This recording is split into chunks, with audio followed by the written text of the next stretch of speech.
Hello, everybody. This is Nick, and welcome to the Tuesday Retro edition of Extra Credit Plays.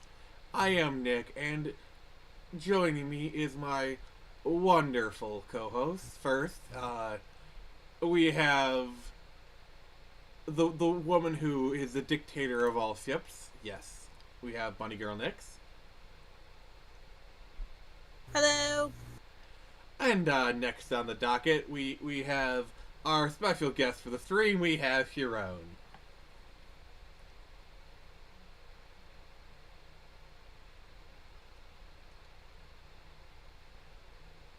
Alright, so Sharon is so stunned that he's able to be on the stream. He's on a bit of a loss for words, so he'll be with us shortly.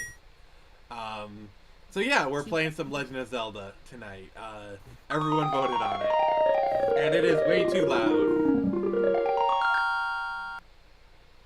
Alright. And there's no Pence tonight. He can't make it. Oh yeah, cause screw that guy. Okay. Joking aside, this is our everable, lovable punching bag, CA Pence. Yo. Mama. Alright. So we are starting a new file, so Nix, I'm sorry we had to erase you. That's fine. Everyone? Yes, say hi to... Oh, thank you, Tevya. I'm doing this. And you can't stop me, Nix. That's fine. It's new Nix! I am... Oh, God. Now with less added sugar. No. We added more of the stuff that makes you a girl. All the sugar and spice. Except we forgot what's nice. Yeah, cause Sorry guys, my internet crashed out on my laptop, so I had to flip here. Rip. Okay. I can still make this work though. We believe you, sir. You got this. Duct tape and bubble gum. Well, to be fair, my poor old laptop is about 10 years old now, so that's unfortunate, but not ultimately a surprise. Oh God, Hey, that I is mean, beyond not the worst ancient. thing. That is beyond ancient in laptop years. Actually, I'm surprised I even have internet. We didn't pay the internet bill this month. I thought you were saying you're surprised his laptop has internet. Honestly, it's 10 years old, so one never knows. Yeah, mine tends to, it likes to flip on me. It flips you off? It flips on me, so it's like, oh hey, you've got Wi-Fi. Now you don't. Now you do. Now you don't. I'm oh on the God, west my side. laptop do that. Oh, I remember I had a laptop for so long I actually burnt out the Wi-Fi chip. And I had to get like a dongle just to use internet. Ooh. Fun. I'm surprised the SNES had internet. Well, actually, Lug, have you ever heard this thing called the X-Band modem?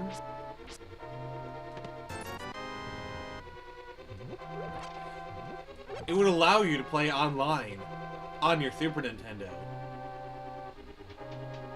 Huh. Okay, there we go. Working on the phone, and now I got a pair of headphones. How's the headphone mic sound?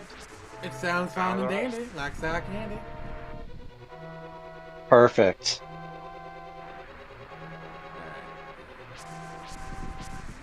Okay, I gotta say, these graphics have aged like the finest of wines. Oh yeah, it looks fantastic. Oh, absolutely. Like, if you told me this was an indie game that just came out yesterday, I'd still say the graphics look great. Yeah, probably. I mean, realistically, Nintendo was cooking with its sprite work back in the day. Oh, most definitely, yeah. Very true.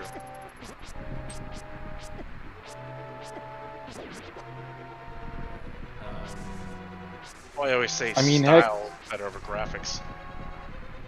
Yeah. Style will last I mean, for a very long time. Art style, yeah.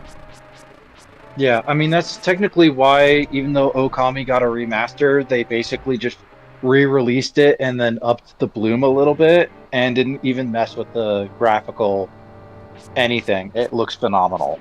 Yeah, that's why stuff like Wind Waker, like, still looks good. And all they had to As do. much as I love, Sorry. no, it's fine. As much as I love Twilight Princess, yeah, the whole going for the realistic instead of maybe doing the style but with a little bit of cell shading just aged so badly. Yeah, with Wind Waker, all they did was like, all right, let's put a new modern lighting engine on it. Oh, it looks amazing. Yep. Like, even without like the whole retro qualifier, it just looks good as a game. Oh, absolutely. And like I said, I'm not the type of dude who's gonna, clown on his own favorite game because Twilight Princess is one of my favorites. Mm-hmm. But at the same time, you look at that and you're like, that has not aged very well. How dare? Oh, Nick says words. I mean, I like the graphics for it. It's just stylized enough that it's like. Well, I I mean, don't know. the characters are stylized enough that they've aged. Oh, he cut out on us. Nope, cut back in because apparently laptop's like, oh hey, I've got internet again. But yeah, the big thing is the characters are stylized enough. oh, the shoulders following is proper great. for them to have aged well. But like the rest of the sprite, the rest of the texture work, like the external world, you look at it and sometimes you're like, ooh, that looks like it was right out of Ocarina of Time. Okay, I'm not saying Twilight Princess is like, oh my god, it's an abomination to the eyes, but it has aged. Yeah. It looks fine. No. Yeah, I'm not saying it's aged horribly. I'm just saying it's definitely starting to show its age a little. Hey Johnny, how you doing, buddy? I honestly think, I think in certain shots it still looks gorgeous. Like, you get the right lighting, and it's just BAM! Yeah. Oh yeah, I agree. Alright, what's the comment saying?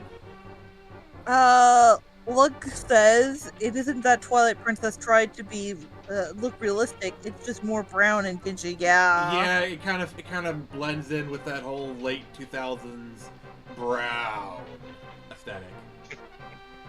Let's make everything dark and edgy and make it the most brown, ugliest thing in the world. I will say, I actually do like the whole like dark and edginess of the late 2000s, but the whole brown, yeah, that can go to hell. Yeah, as an edgelord myself, or a former edgelord, yeah, being dark and edgy, perfectly fine. But your aesthetics gotta be better than various shades of brown, beige, and gray. Sure. Yeah. That's when games started looking gothic and dark, yeah.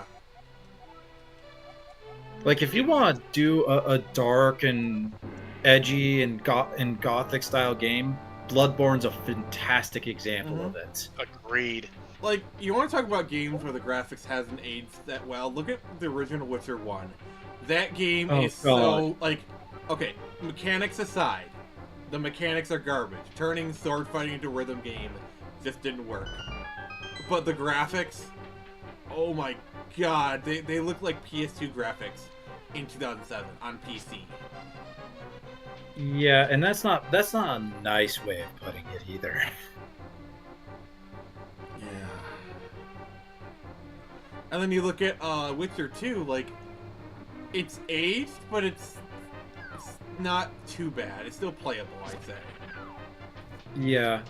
Realistically, we're also hitting the point in time where if you're going to go and do like a big 3D realistic game, realistically, it's not going to age unless you've neglected your mechanics. Yeah.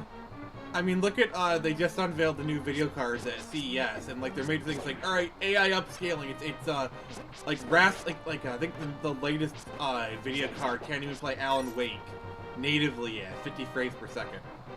Ooh. Yeah, because I think they just released the GTX 5000. Yeah, the 50 series, yeah. And the whole thing, because realistically, part of the reason my PC is down is I'm building a new one. Mm-hmm. And right now I'm ripping out the old 1080 Ti, putting in the new, to wait for the new GPU unit to come in. But realistically, the 40 series, the only thing it had above the 10 series was ray tracing. And the only thing that the 50 series is going to have above the 40 series is artificial intelligence. And Yeah, the DLSS, which I don't mind DLSS. So I like how it helps like graphics punch above their weight. But I think they're overdoing it. yeah. Oh, and the chat's talking about Bomberman X-Zero. Is that actually available on PC? Because if it is, I actually might consider it just for the meme. Oh god.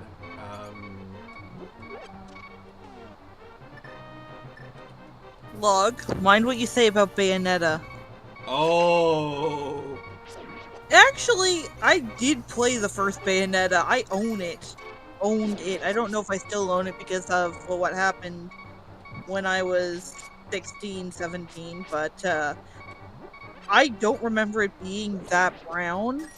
Like, so there was some brown to it, but it was mostly like white and whatever the witch filter was when you went into like I witch think the mode. witch filter was kind of like a bluish purple.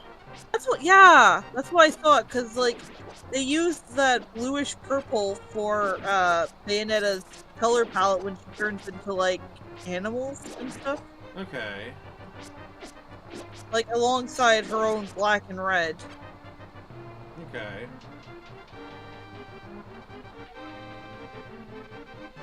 Yeah, it's just funny how every game in that era was like, alright, we need to copy Batman Arkham Asylum.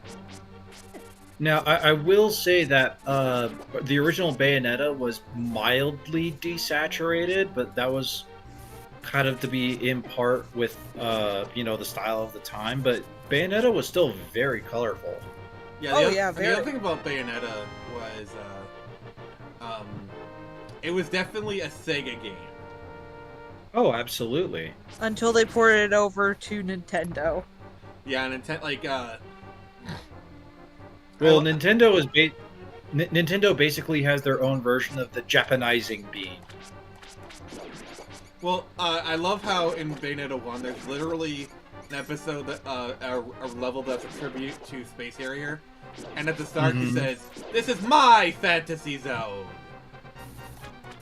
I'm like, okay, that is good. I do like when, especially like some of the older Japanese studios will throw a wink and a nod to some of their older franchises. Sega especially, because one of my favorite Sega references is whenever they'll throw in Segata Sanshiro. Segata! Shoot! Yes! I mean, it's Look at Kamen that It's Kamen Rider Shoot! Ichigo. It's Kamen Rider Ichigo, what do you expect? Exactly. And technically, Segata Sanshiro, the actor's son, actually plays Segata Sanshiro's son and the new Kamen Rider Ichigo. Yeah, I think I saw pictures of that. You want to know one of my favorite pieces of Segata Sanshiro lore is that him What? and the woman from Sakura Wars are kind Yeah. of in love. Yeah, it's canon that they're in love, though they haven't quite wed just yet. Oh. And I love when they did Project Cross Zone 2, they actually had Segata Sanshiro. They actually brought him back for the marketing. Wait, And I people mean, are trying- honestly, how can you not like Segata Sanshiro when he's got that much of an awesome theme. Yes. Sega-tan, Sanshiro. Sanshiro, Sega-ta, Sanshiro. Why are we talking about Sega while playing Nintendo? Because This is heresy in some form or another. It's okay. But, I'll allow it. Lug says, "Oh, are we going for Bayonetta slander? Remember how Nintendo ruined the series by saving it from being canceled? People actually said it was being ruined? Because I thought it was kind of cool that Nintendo bought them out to keep it from getting canceled, and then was like, here's some extra outfits, here's Bayonetta as Link, here she is as Star Fox, here's Princess Peach." I mean, in a sense, let us make Bayonetta a Star has always Fox level. It's the most you're gonna get. Yeah, I mean, realistically, Bayonetta has always been a celebration of whatever company she's been underneath of. Also, can I just say, I love how we bullied Nintendo into releasing an F-Zero game. Oh, absolutely. And it's one of their most popular releases to this date because everybody's been dying for an F-Zero game. Yeah, I think they actually released like DLC for it or something. It was crazy. Yeah, the only way that they could make another F-Zero game be better is to basically do what they did with the remaster F-Zero and do it to basically the F-Zero GX format. I mean, I think we're kind of due for an F-Zero GX remake.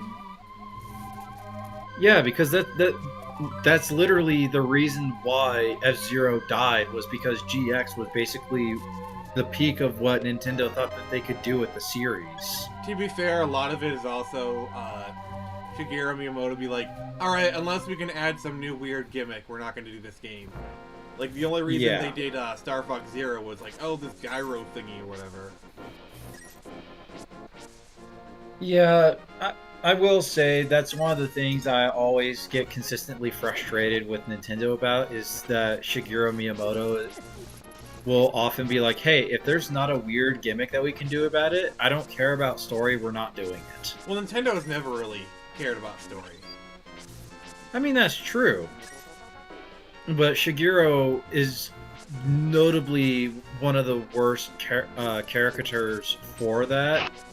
Because that's the reason why, because Paper Mario was technically considered a Mario RPG, therefore story-focused series. Yeah, I remember when they originally showed Paper Mario, it was Super Mario RPG 2. Exactly. And because Shigeru didn't like the story focus of it, that's why we got basically like 10 years of darkness with the Paper Mario series. I mean, let's not forget, Shigeru Miyamoto is indirectly responsible for Rare leaving Nintendo. He was also responsible for the death of Twilight Princess 2. Heresy! Hey, this Saber character, he looks a lot like Star Fox. Hey, I know. Let's make this game that is totally not space focused. Let's make it a Star Fox game. Yeah, that's a totally great idea. Yeah. Or yeah, because Link's crossbow training was supposed to be Twilight Princess 2. Really? Yes. And then Miyamoto came in, he's like, well, I don't like continuing a sequel for this. They were halfway through the production, and he's like, nah, I don't want to see more story on this. Let's just focus on a tech demo for the Wii Zapper. How someone didn't end up coming into his office and just smacking him for that? I don't know. I will never know. Well, it's because it's Shigeru Miyamoto. He's basically, the brainchild behind modern Nintendo. Oh, modern Nintendo. Modern Nintendo asterisk, because like Nintendo has shown a willingness to let new teams come up with new ideas. Like Splatoon was a creation of the newer team, and I think Nintendo has realized,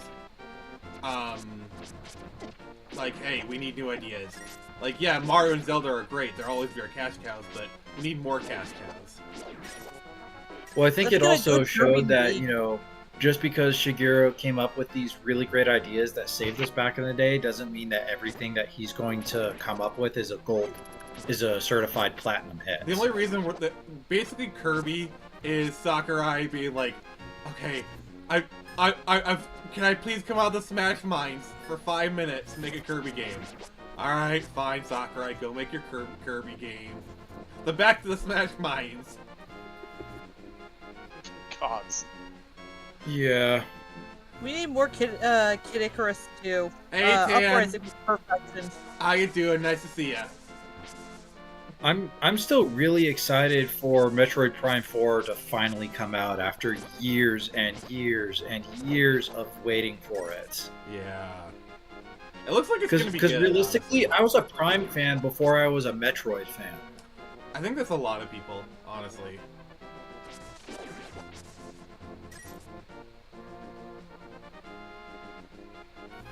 Like, I started playing Prime, and then I ran out of that, and so I got onto Zero Mission because they're like, oh, hey, yeah, this is the definitive beginning of Metroid. I remember getting my butt kicked so bad in it that I gave up on it until I was a later adult. And now it's like, oh, yeah, no, I actually very much appreciate Metroid on top of Prime. I'm pretty good. I'm somewhat familiar with this game. I have beaten it once before. That was the Game Boy Advance version I playing Super Nintendo right now. Yeah, it's the Game Boy. It was the Game Boy Advance remaster of the original NES Classic. And it basically they did Zero Mission after they did Metroid 4 Fusion, which means it's based off of the Fusion engine, which is really, really hard. Yeah, Fusion is an interesting game because most Metroids are fairly open-ended, versus Fusion is deliberately linear. Yes, and it was supposed to be kind of like a bucking of the tradition in order to kind of create a new feel because since Samus herself was basically trapped, they wanted to make you feel just as trapped as she was. Yeah. So Johnny Ortiz says, Smash Mines? Those you mean Pokemon Mines? What do you mean? Like, I don't think Sakurai has that much involvement with Pokemon. Do you mean Junichi Masuda? AKA Mr. Yes. Masuda method? Oh god, the one thing that makes everybody love but also hate Pokemon. Shiny hunting. Oh god, yeah.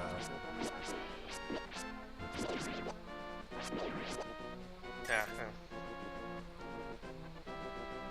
I don't bother. I only got my first shiny in Scarlet.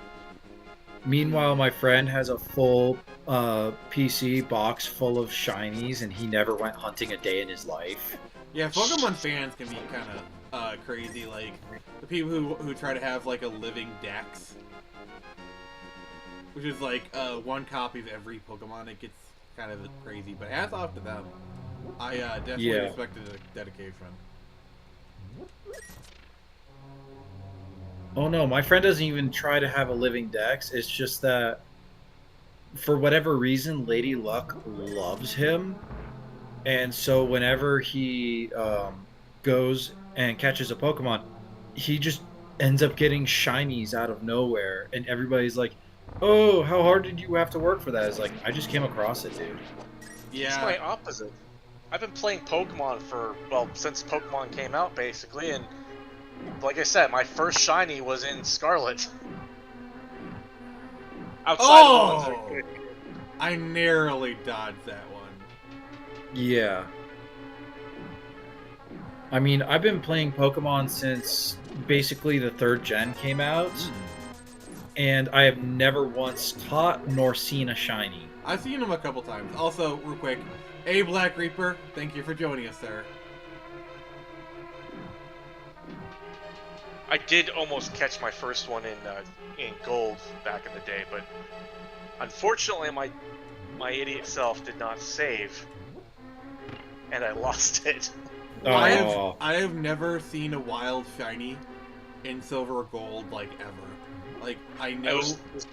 Well, exist. aside from the red Gyarados, which is The red- guaranteed. Yeah, that's given to you. Yeah. But That's I had a everyone's- gold game that I had caught, and then I didn't save, and then my game Good crashed. job, so- sir. Good job. Yeah, I know. It was dumb. Always save, folks. Always save. A lot. Speaking of which, let's make a save state. Yeah, that's good. Good. Sorry, he just kind of reminded me, like, I should probably do that. Yeah.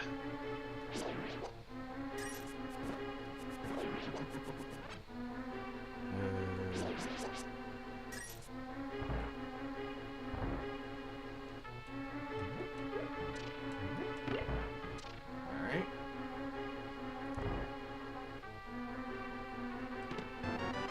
Got the map. Nice.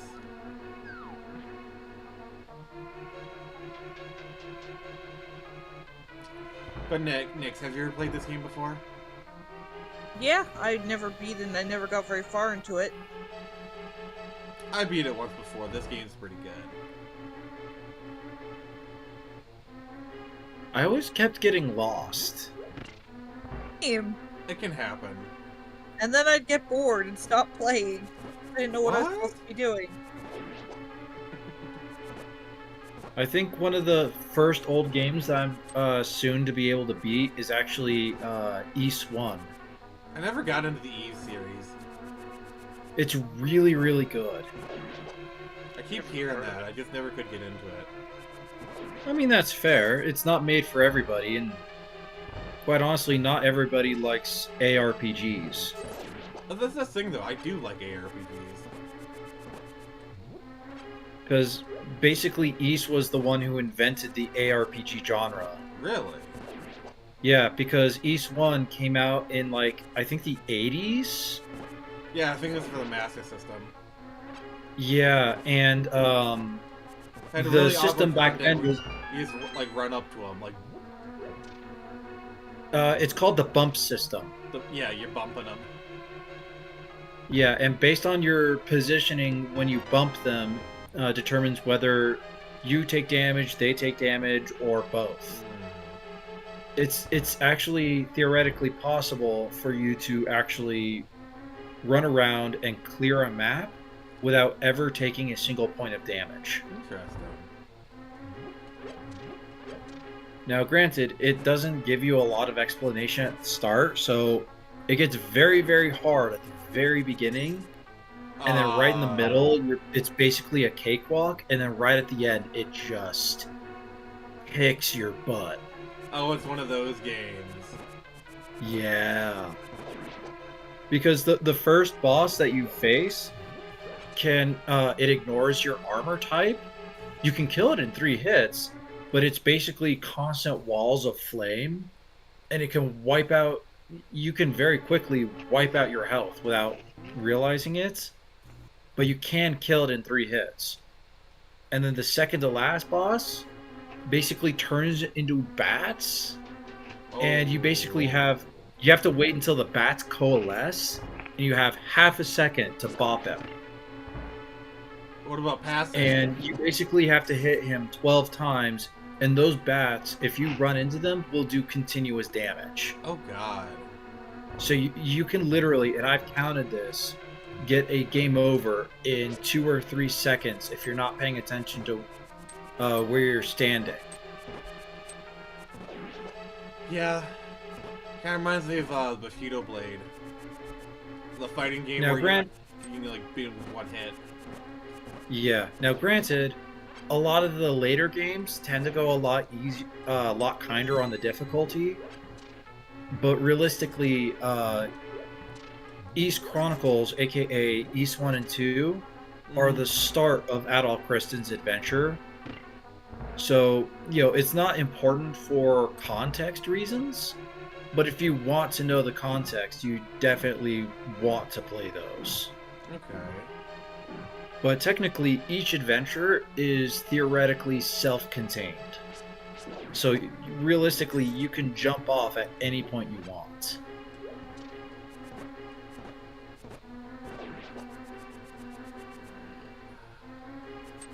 You need arrows for him. Oh, no, you don't. It's been ages since I played this game, so I'm a little bit rusty. No, it's fine. I mean, they probably fall faster to the arrows. I think this is the game where you get the arrows anyway.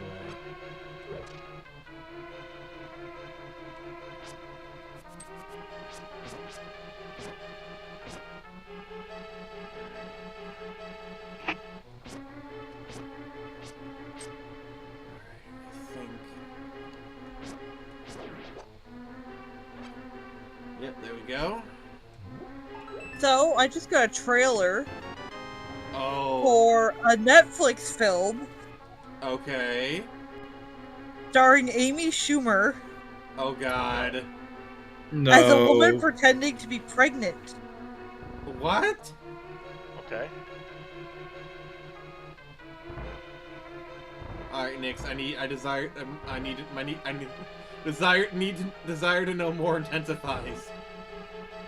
That's all I know. I'm not watching it, and I don't plan on ever watching the movie, so... I'm surprised he's still relevant, honestly. Right? Like, not only is she on Funny, she's a known joke thief. And among comedians, that's a huge no-no.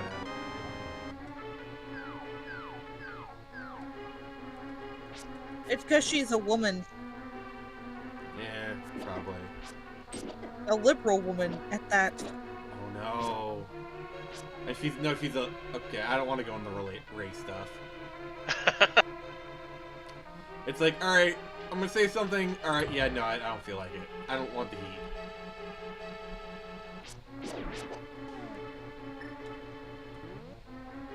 So what I'm getting from that is you're staying out of the kitchen. Yeah, that's where the women belong.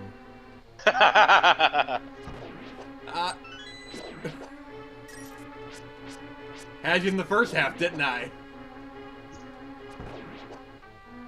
Doesn't want to say something controversial. Says something even more controversial.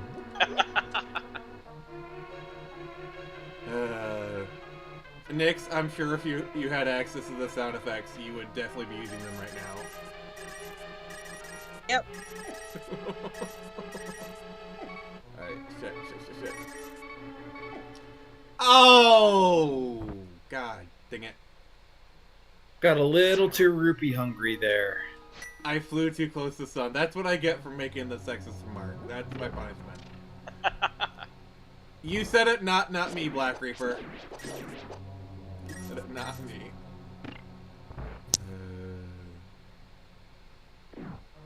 Yeah, realistically, for those who have a Switch and are always wanting to get into Ys, I would genuinely recommend looking at 8, the 8th title, Lacrimosa of Donna.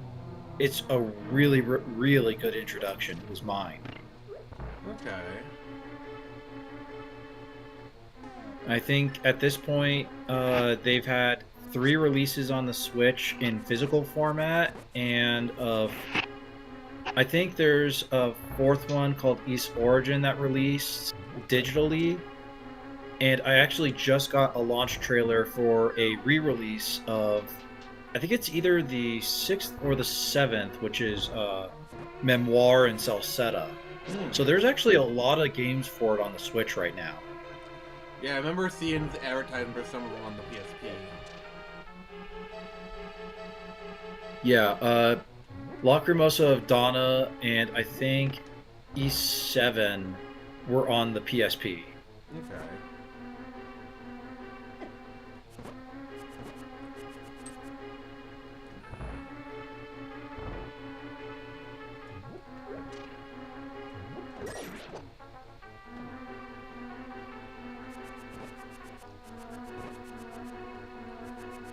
So, Nix, did you ever wonder why Super Nintendo music always sounded so good?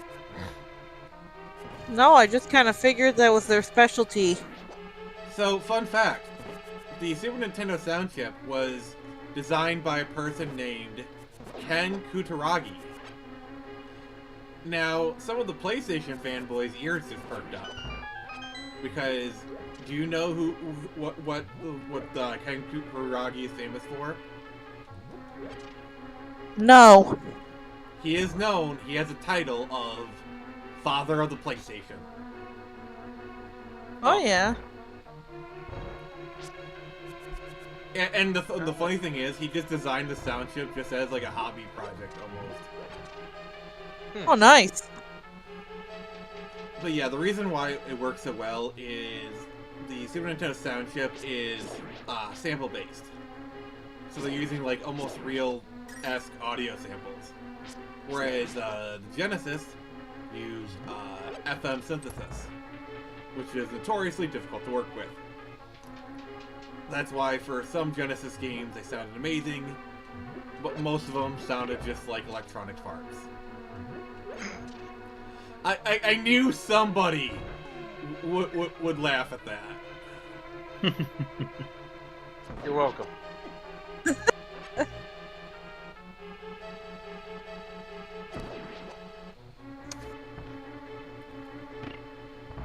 Funny as That being said, the guy who did the compositions for Sonic never missed.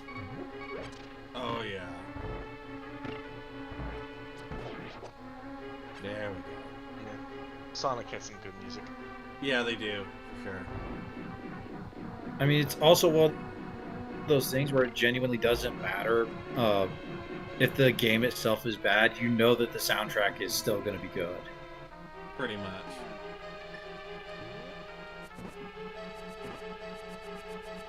I mean, I know that this is going to be a hot take, but you just have to listen to the soundtrack of the storybook games from Sonic, like the Seven Rings and the Black Knight. Mm-hmm. Not exactly the greatest games, but the soundtracks were just absolute bops. Yeah, Sonic is definitely something that's known for its music. Especially when you get Crush 40 in there. Oh god. Oh god, yeah. Okay, we gotta talk about it. Nix, have you heard about the recent lawsuit? Yeah. Yeah, because didn't Sega refuse to pay Crush 40 their proper royalties? Something like that. Apparently he didn't even, the lead in the band even said, like, he didn't even realize that they'd be using it more than they said. So they lost out on quite a bit of royalties. Did they get paid for the use in the movie? Probably not. I mean, they better. That might be because, like, obviously the movie is triggering the lawsuit because, you know, because The lawsuit came out around the time of the movie. yeah, and it does, like, not only is it featured in the movie, it's a whole other remix. Yep. They're at least properly credited in Sonic 3. Unlike this, the Mario movie where they had the DK rap and they didn't properly credit Kurt Grantope. Whoops. Like they didn't even they even used his voice. Jeez. God, some of these companies. That all they were like, oh, music credits to Nintendo, and I'm like, you fool! That kind of reminds me of when they did the Hawkeye show, where it's very clearly based on the Matt Fraction run, and like the distinct art style of Aha. I don't know how to pronounce his name. If I'm mispronouncing, I apologize. Like No, it is Aha. Like Matt Fraction got a special thanks, but Aha, where like if you look at the God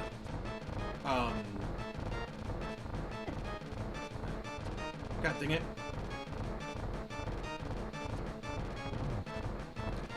Alright.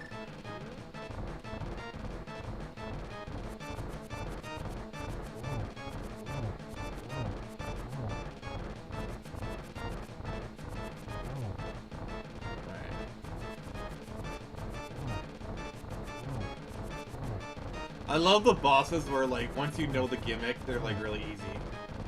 Yep. Right.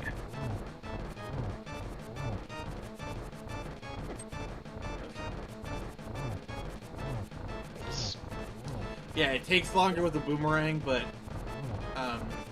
see, obviously, like, Nintendo had to have known, like, yeah, you're gonna run out of arrows. So they're, like, alternate method. Right. modern Nintendo would do stuff like that. Like, oh, you ran out of now it's like you ran out of arrows. Sucks to be you. Oh, I remember back in Wind Waker where, you know, if you were fighting Godan, the only way you could damage him were bombs and arrows, and if you ran out of either one, he'd basically just shoot one out of his nostrils. Yeah, a lot of times, like modern Zelda, they'll have like bushes where you can like restock up on your ammo or stuff for a lot of these bosses. Like they did that a lot in the Oracle games. Like they'd have So bosses. Lux says, sorry. No, go ahead. So Lux says apparently Joey, I think that's how you pronounce it, found out when Paramount approached him to acquire Live and Learn. Oh wow. Jeez. Well, that was pretty good of Paramount, at least. Well, they're a Yeah. professional Yeah. company. They're gonna dot their T's, cross their T's, dot their I's. So. I mean, so is Illumination, technically, but, like, they didn't credit properly, so... Yeah. Side-eyeing. See, what makes it even more egregious is they're literally using Grant Kirkhope's original composition and vocals in that. Yeah. Yeah. Like, it's just do at least give like a special thanks to him or something. You would think. Yeah.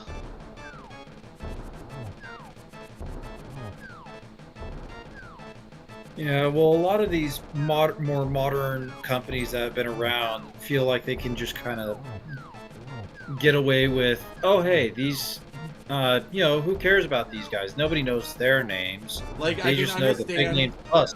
We could just credit whoever we want. Like, I can understand like Nintendo with the DQ rep because like they think they own it, so like they may not have a legal requirement to. But Sega doesn't own Live and Learn. Yeah.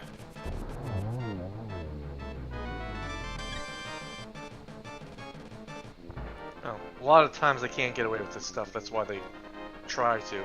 They get away with it because they can. I mean, look at Nintendo. It's like, oh crap, this game called Pal World's making more money. It's taking our lunch.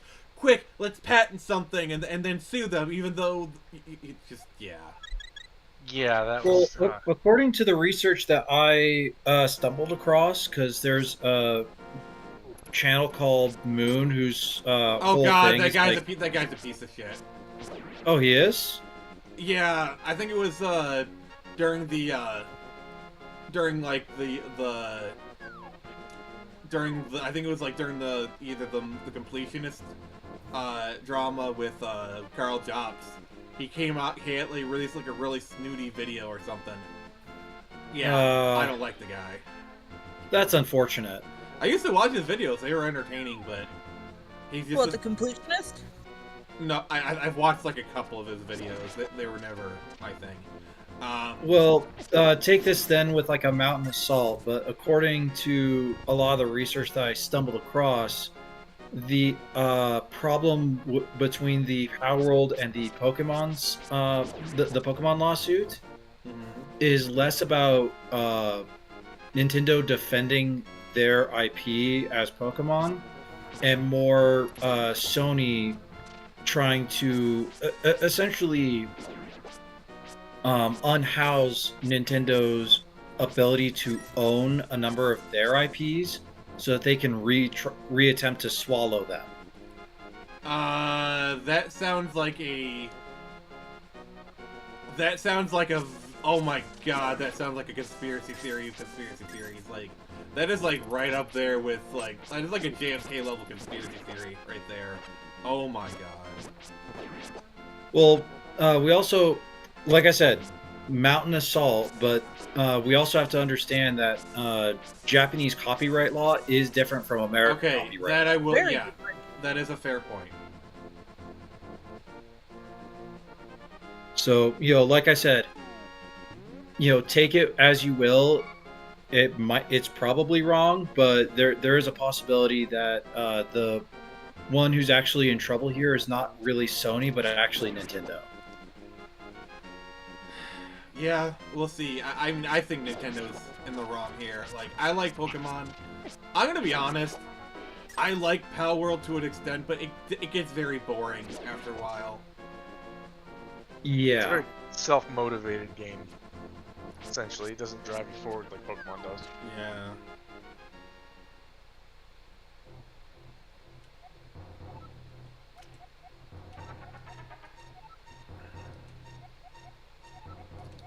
So one thing I love about this game is the story is entirely dependent on,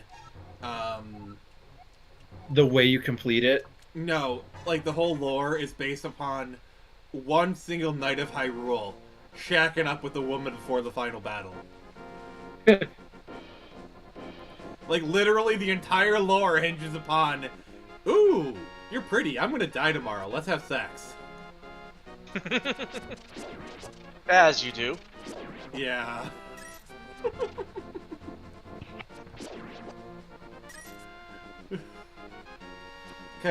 But yeah, I do love the story of this game. It's very, very nice.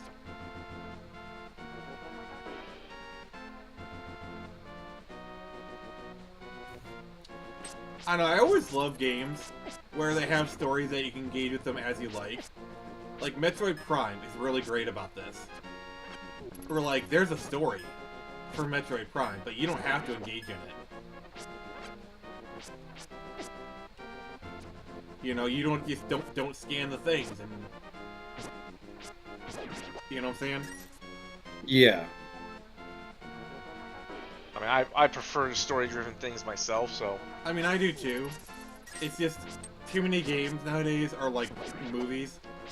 I don't like having to put my controller down for an extended period of time.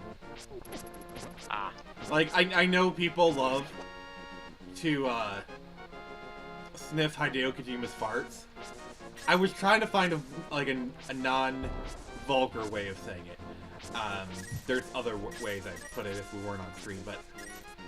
They like to brown nose him, basically.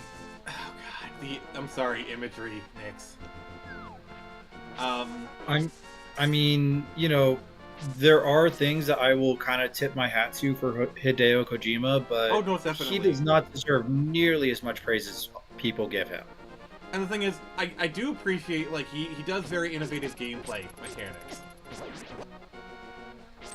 Like, ooh, you like Suiko Dan?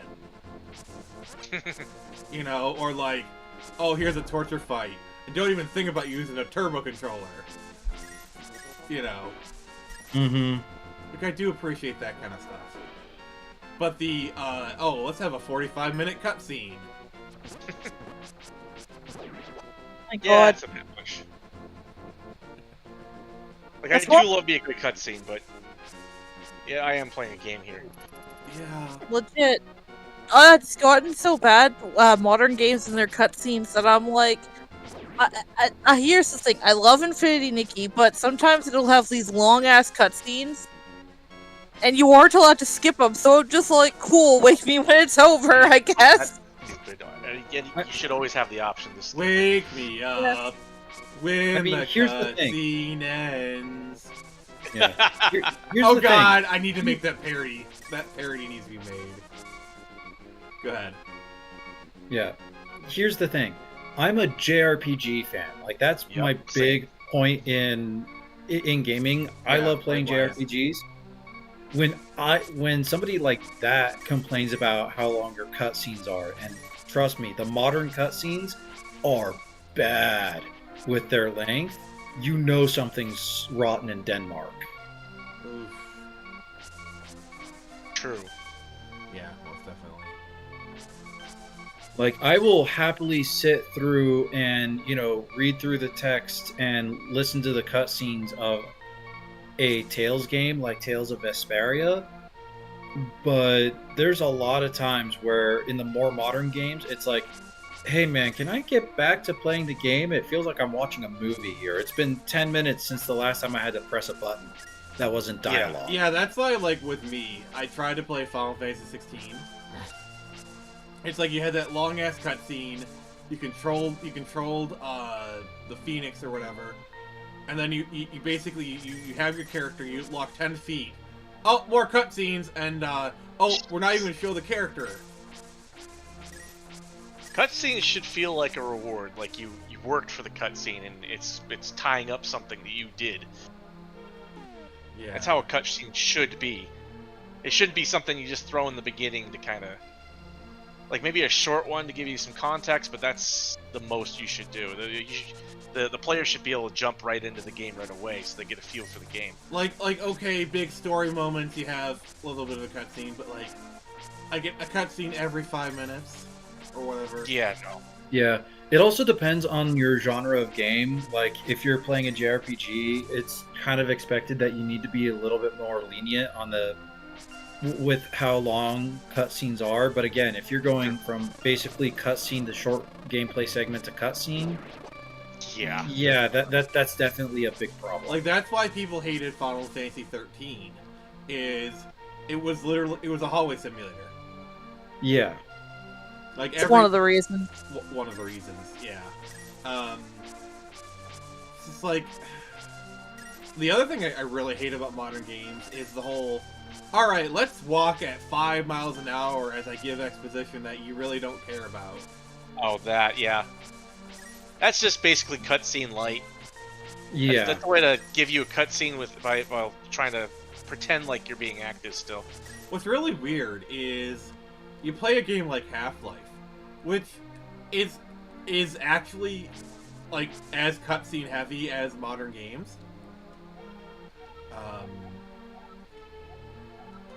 But it doesn't feel like it because you can still like walk around during the cutscenes.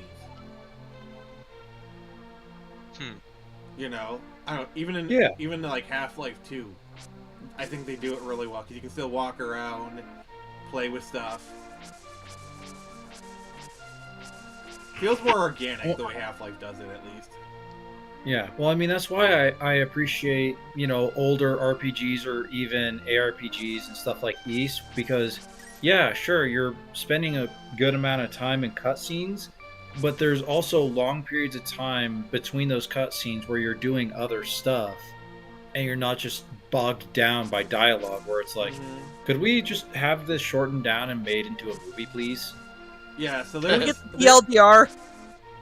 Yeah, so there's this thing I like to call standard game design, which is a freaking plague upon the industry. It's your Last of Us, Horizon, Final Fantasy, Modern Tomb Raider, God of War, Oh, you mean God of Dad? What? God of Boy? Boy! No, but you, like, that like, there's, like... No, I know exactly what you're talking about, and it's one of my major grievances, and it's why when everybody's like, hey, do you want to play this? I usually answer no. Like, I would rather play my older games, thank you. Like...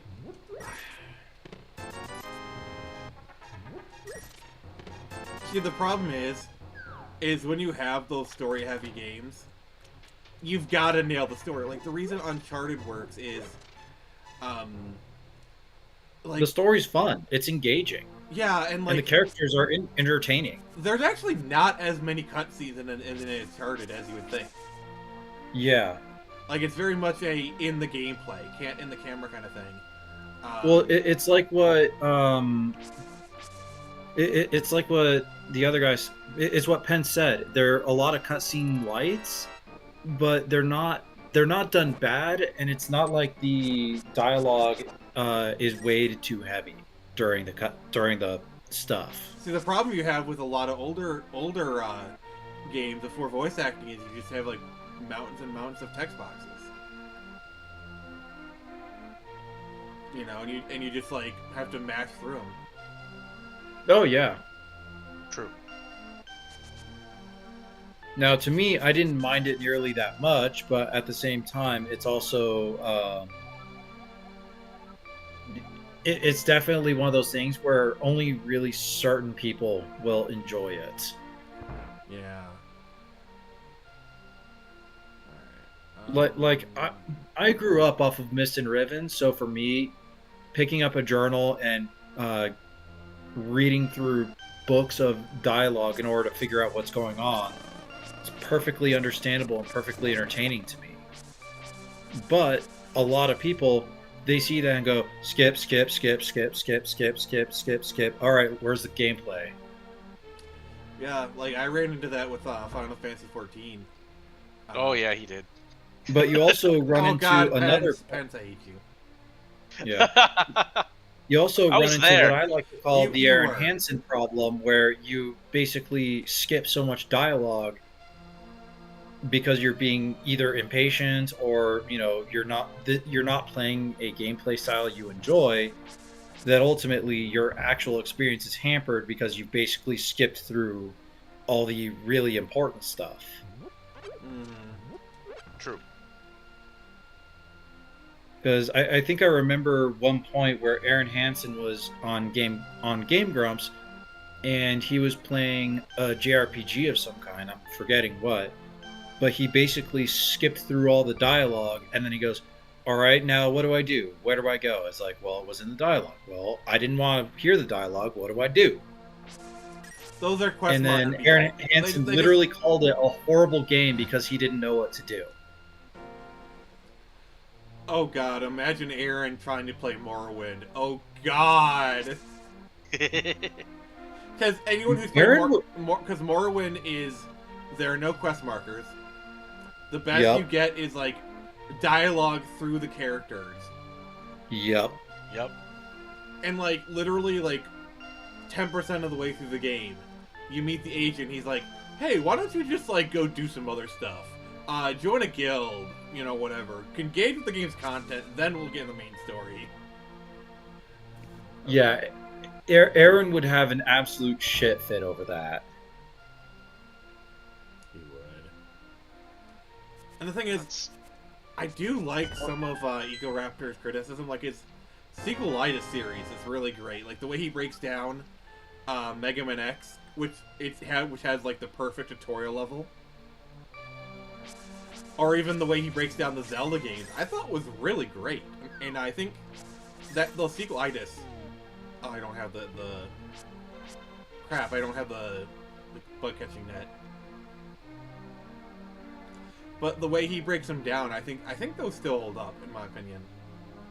It holds up, but I do have to say that I disagree with him on his criticisms on Ocarina of Time back during that time. Okay, how so? Because to him, he's comparing Ocarina of Time to Link to the Past and saying Ocarina of Time is a horrible game because it came after one of the best games of all time, Link to the Past, and it doesn't live up because you went from 2D to 3D, and 3D was arguably a horrible move for Zelda. Yeah, that is objectively a bad take. What's LoZ saying? And Nix. I mean, yeah, What go were you ahead. gonna say, Nix? I was gonna say, I don't support the Game Grumps in any capacity. Because I think I don't like their takes. I don't like at least one of them as a person, and I don't know which one it was. But I do remember, like, one of them got into a lot of hot water for allegations, which were proving to be... Yeah. Oh, that was Dan. See, yeah. the thing is... Dan got into hot water over potential sexual allegations. Everybody didn't like Aaron because he was kind of a hypocrite and very much an asshole.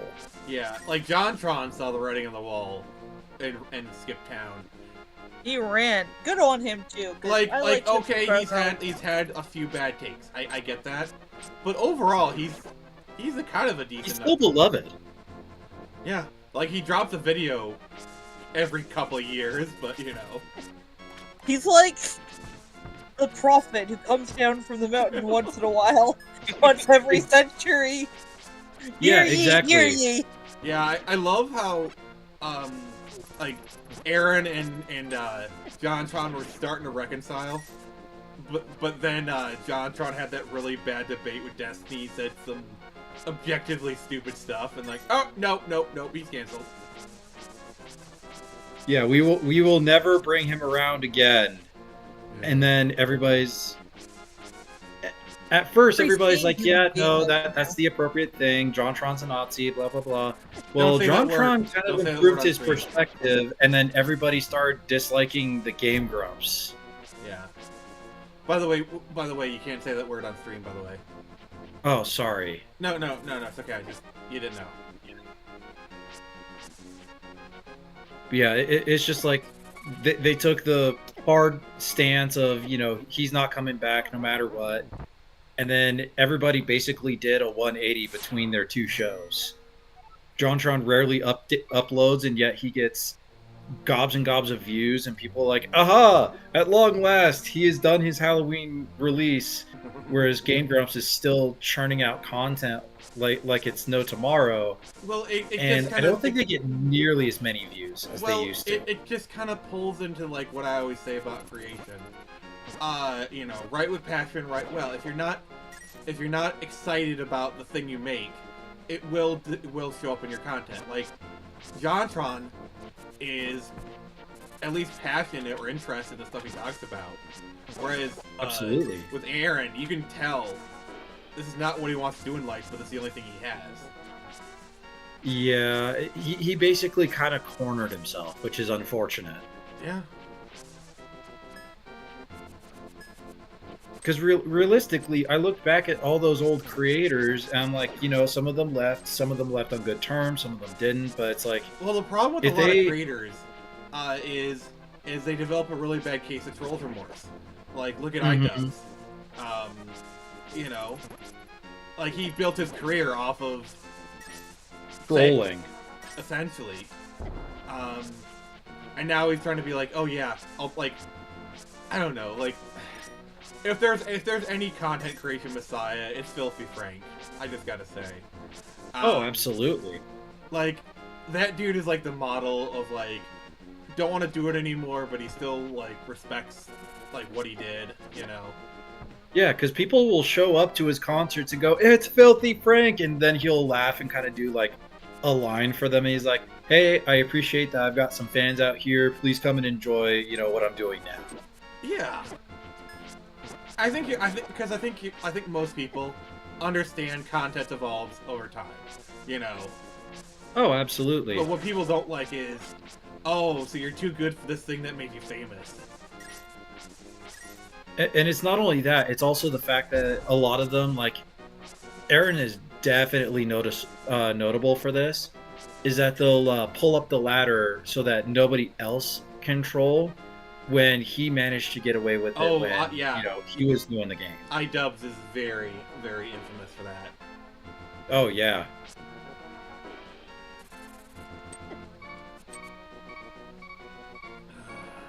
And that's kind of one of the big things about Trolls Remorse is like, hey, yeah, you can have Trolls Remorse, but still at least allow other people to troll, even though you yourself are like, you know, I'm a little bit past that now. And like, I think with iDubbbz, where it's like, it wasn't even like, I feel cringe looking at my content. Like, yeah, a lot of creators look up on their old content and cringe. You know, like, I look at some of the art for Product Access, and I'm like, why did I ever allow that? You know? Yeah. But the thing is, you don't tell people they're bad people for liking it. Like what, you know, with iDubbbz, it's like he said, oh, the people who liked my stuff, you're bad people, and you're bad people still liking it. It's kind of a microcosm for, like, a lot of, like, you're trying, when you have one audience, you try to swap big IP audience out for another people, you know? Like, Disney tried to do that with Star Wars. Or Marvel. Like, they bought Marvel because, oh, hey, we've got the girls market on lock, but we need more for the boys market. Hey, let's buy Marvel. Oh, let's turn it into a girls property. Same thing with Star Wars. Which, I mean, from the girls that I personally know who are comic book fans, they appreciate it because it's technically a boys' property. Yeah. Like, I feel like instead of trying to segment things, you know, into, like, the pink aisle, the blue aisle, why can't it just, like, people can like what they like? That's my thing. Yeah. I personally agree with that. You know, like how many? I've seen a lot of like badass truckers. You go to their house, they have a Barbie collection. Mm-hmm. I don't know. I'm big on like let people do what they want to do. That's always my thing. Oh no, I completely and wholeheartedly agree because realistically speaking, not everybody's going to fit perfectly in the, preconceived aisles that these companies create. Oh, I know. I certainly don't. I mean, I know plenty of girls who absolutely appreciate Moon Knight and Taskmaster, who are technically quote unquote boys characters. All right, you want me? I'm gonna make a statement. I like Downton Abbey. Hey, there you go. You know, that is a particularly girl show. I like it. I like that show. I've seen the entire season. I've seen all movies. I like Downton Abbey. There. You can cancel me now. Here's Lug in the chat with, I remember this with the game Grumps, playing Sonic Boom Rise of Lyric, and struggling hard because he wasn't listening to the dialogue, straight up spelling out what he needed to do. Yeah. Yup. Yeah, they have a really weird Sonic hate. Well, and I hate it. I think that so comes from much. the JonTron era. Like, when are you gonna finish? No, that actually comes from Aaron himself. He actually admitted he's a big, big, big Sonic fan, but he hates Sonic because he's a fan. What? That doesn't make sense. It makes no sense. He's an idiot. Because Well, yeah. because it's the same thing that it's the same problem he had going from Link to the Past to Ocarina of Time. It's that his Sonic was the 2D Sonic, and so he hates all 3D Sonic because it's not 2D Sonic. Like, Because he's a bitch. yeah. Like, I'm just gonna say it. I prefer A Link to the Past to Ocarina of Time. Does it mean Ocarina of Time is bad? No. It's just I have a preference. That's literally all it is. Yeah, and apparently Egoraptor, aka Aaron, he equates to not my preference, therefore bad. Yeah, that's a lot of people, honestly. That's like a lot of modern criticism, to be fair. Yeah. Yeah, Lug, a lot of people associate Kentamira's love of Idolmaster for why he didn't put out his Berserk novels, or What? Berserk books, quickly. So Lug said Kentamira was a big Idolmaster, big fan of Idolmaster. I get it. VTuber streams are nothing like the ones I tune into. So Kentamira is the one who wrote Berserk. Oh, okay. And there's a running joke that the reason that his books didn't come out very frequently was because he was busy playing Idolmaster. Idolmaster. Oh, that kind of reminds me of this one anecdote. Like, I was watching a Razor Fist video. He was doing, like, the history of Yngwie Malmsteen. And he said, like, in the 2000s, his album got delayed because he was too busy playing Diablo 2. Nice. So if you were playing Diablo 2 back in, like, the early 2000s, there's a non-zero chance you got ganked by one of the greatest guitarists ever. Which is hilarious. I mean, it's That's not... awesome. I mean, Nix, do you want to bust out your Robin Williams COD story? I have one? Robin Williams played COD. Did he? Yeah! And he would, like, can you imagine getting trashed by Robin Williams? He also played 40K. Yeah. He also a big played Zelda Legend of fan. Zelda, which is why he named his daughter Zelda. Literally. I mean, I think it's all but, like, more than likely for the Zelda movie, Zelda Williams will probably get a cameo, I think. Please. Please.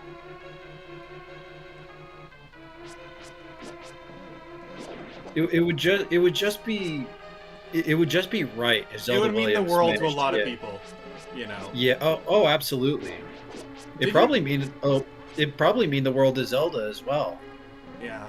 I think Nintendo will do it. I think they probably will, to be honest.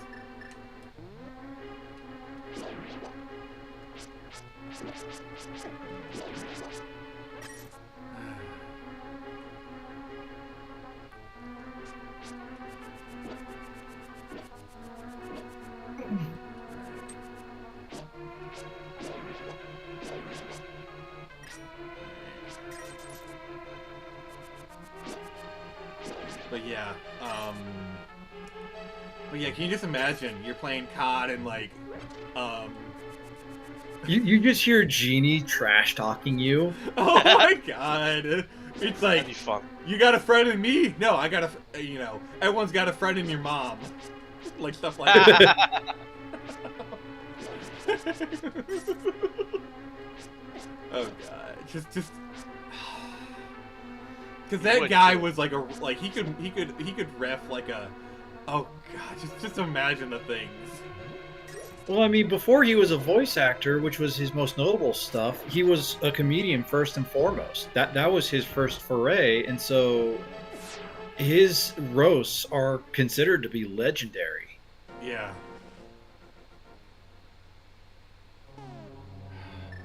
I think Nintendo wanted him to play Professor Oak.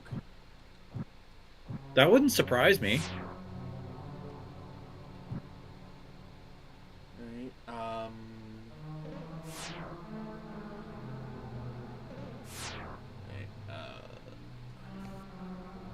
I think it's a certain code that you have to turn the lanterns on, like 231. 23 is number 1. 231. Okay. That's just a guess because I know that Nintendo likes their callbacks. Nope. Damn. Nope. All right. If anyone wants to look it up, feel free. I'm gonna continue to do other stuff.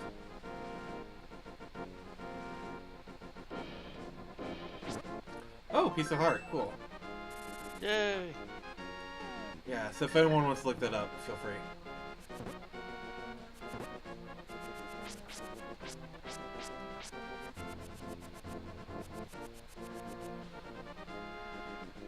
So, has anyone been following the Switch 2 leaks? Not so much, me. unfortunately. Not quite. Not really. So apparently they're so bad that they actually have the Switch 2 like mock-ups on the floor, on the CES floor right now. Ooh. So Are you at the Desert Palace? Yes. Gotcha.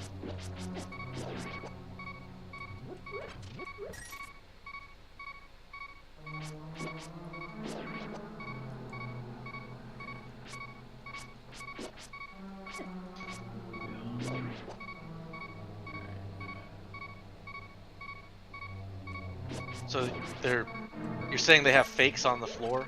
No, like they have uh like the Switch 2, like the full mock-up of it, like the model. Oh, okay. Yeah, I showed a picture of it before we started the stream. Right, that, okay. I see what you're saying Which, now. oh yeah, it looks like a Switch. Sweet. I'm okay with that. I like the Switch, so more Switch is not a bad thing. Yeah, honestly, like the fact that like they went after all like the Switch emulators, it kind of makes a lot more sense now. True. You usually kind of see that, like a lot of companies, they'll start going after emulators and other things like that just before they're about to release something big like that. Because often they won't bother with it or pay attention to it because there's no money. Apparently, there's a in that BMOS room that you were in. The Switch is actually at the top left corner. Top left They corner. put the Switch in Link to the Past? Oh my god, they knew the entire time. It's been there the whole time. It was me, Shigeru. It was always me.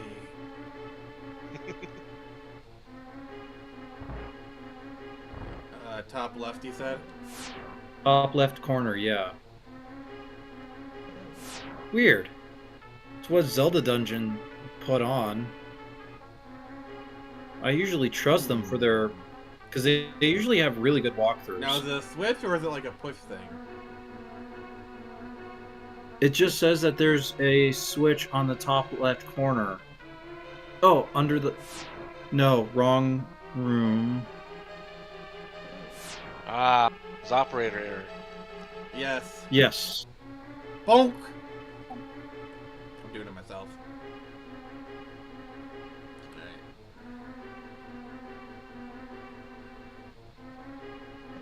Because I saw the picture of the room, and so I figured, you know, they put the right thing there. Yeah, I'm but pretty sure it's apparently a they torch did not. lighting puzzle. Yeah. I think you just need to brute force it. Okay. Alright, 3, 2... Nope.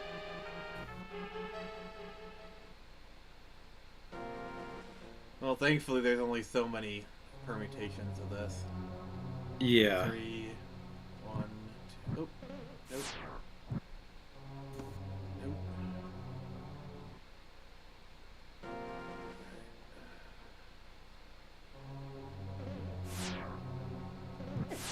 Oh, that was... Oh, here we go. I think this is it. Trio blocks at the top right corner of this room. Avoid the BMO statue. Nope. Another operator error. Oh, of course. God, why did they format it like this? This is such crap.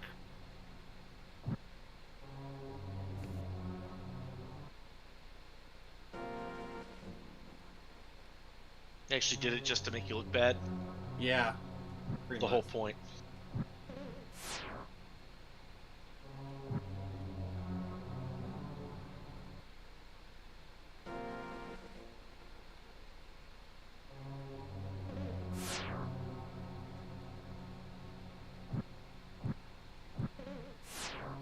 I don't know what I'm doing wrong here. I don't either. Alright, well keep looking. I'm gonna do something. Yeah, I'm gonna else. check a different walkthrough this time. Alright. I miss strategy guides.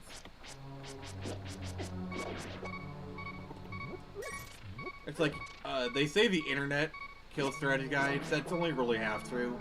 The thing that really killed it was YouTube, honestly. Oh yeah. Damn you, YouTube. Yes. You can't see me, but I'm shaking my fist.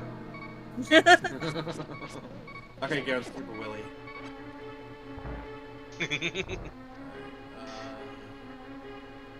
Say, I'm really hoping that the first line Amy gets You need the boots for in that key. Sonic boots. 4 Oh, you have the boots? Charge at it. in Sonic 4 after she saves Sonic from the army of Metal Sonics is a reference to her line in Sonic Adventure 2. She better use her cutest, sweetest voice to do it. Alright, I have the key at least. Yay! There you go. I got a key! Hey, Grumpy Old Gamer, how did your stream go? I think we went live around the same time-ish. How did yours go? And if you have not liked this stream, please consider doing so. That would be appreciated.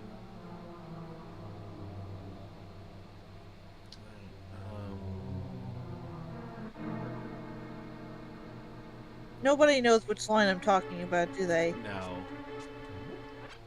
When she's saving Sonic, when she appears in the jail cell to save him, the first thing she says to him is, "Have no fear, Amy Rose is here." Okay. Oh yeah, I remember that. That And I just think it'd be a really cute first line for her introduction I think that would in be, the movie. That's true. Yeah, I think that'd be. I'd like that.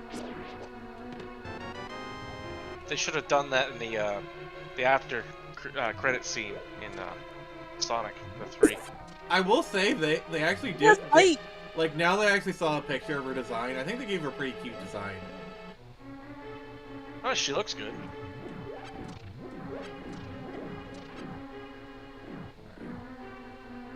It was a crap show, like always. Aww. As long as the crap doesn't hit the fan, you're alright.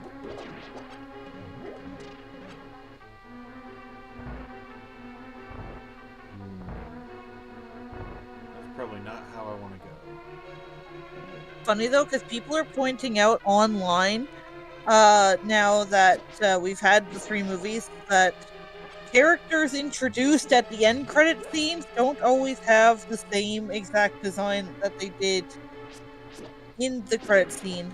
Or even like I know some people were like talking about like even the trailer, like Shadow's the CG for Shadow changed. That's just because it was unfinished VFX, but yeah.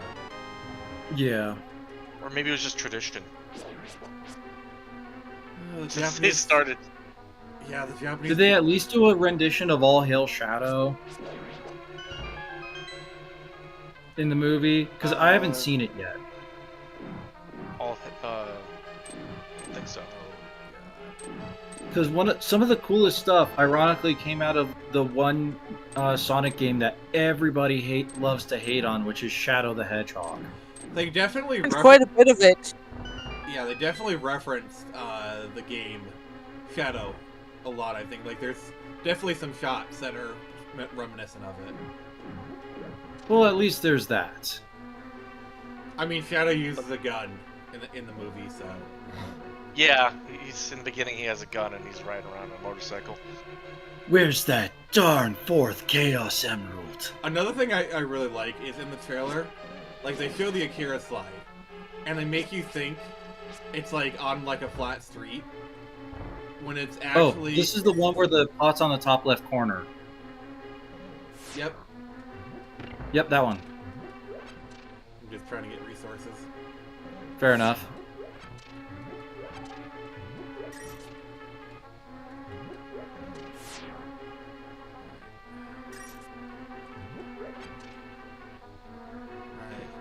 What's Luxembourg saying?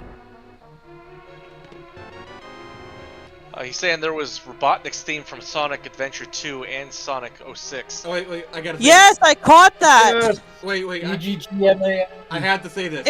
I got the Power Glove. It's so bad. Nice. It's so bad.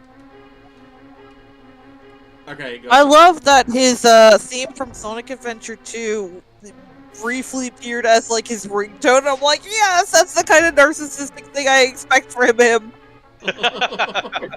Yeah. He got his own theme music. I love how they had Maria play Live and Learn. You know, that's the acoustic guitar version. Yeah. Yeah.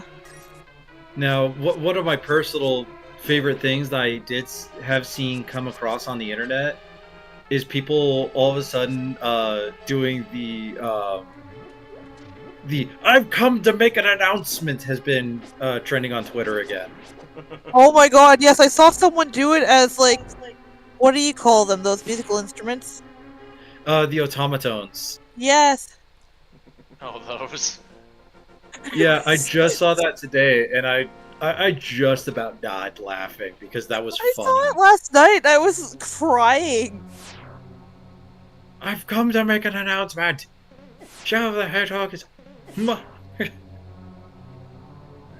I'd love to, like, do that, but we all know that that's going to get this stream shut down. Yeah, please don't. Like I said, I wish I could. I know better. Oh god, I hate this room. I hate this room so much. I hate it. That's fun. Just walk in circles, Nick. Walk in circles. Oh god, that one paused. Walk in circles, Nick. Walk in circles. All I have to do is survive. It'll be fine. It's the ones that like pause for a second and be like, we know what you're doing, so we're gonna pause so that you do that. Yep. And the best part is, you know, the game designer put that in there specifically for that. Yeah. Like which makes it even better. Which means that the game designer had it tested, knew that somebody was just walking in circles bored, and he's like, you know what? A couple of these are gonna pause. Yeah. Well, either they had it tested or they just knew as gamers that that's what was going to happen. Yeah. Oh my! And they take out a full heart too. Well, I mean, you try taking a tile to the head and see if you don't take a full heart too. All right, let's test it. All right. All right. All right. I volunteer to throw the tiles at you. No, you're gonna be the one who's gonna be thrown at.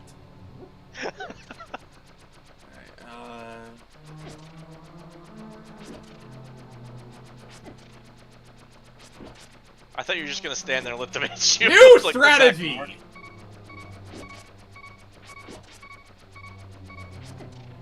Strategy You failed. have failed. Oh god.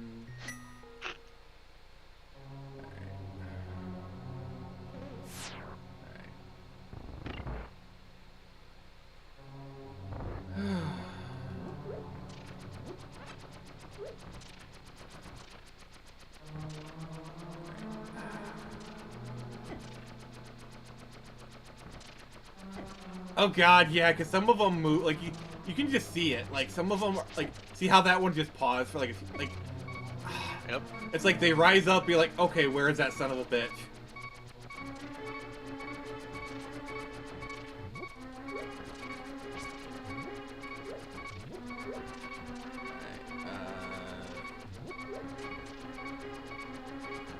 Oop, getting there.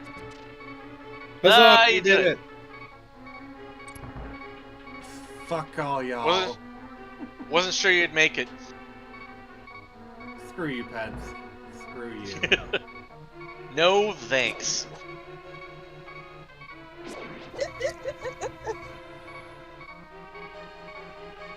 I wish you a sexless life, Pence. Your life will remain sexless. Not even the hand shall satisfy you. Bro be maidenless. Yes, sir. This man has no dick.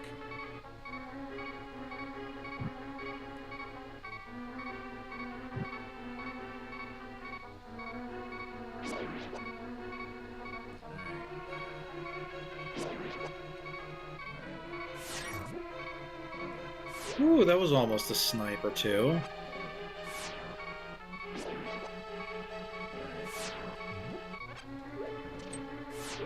Alright. Oh. Yeah, you did it, yay!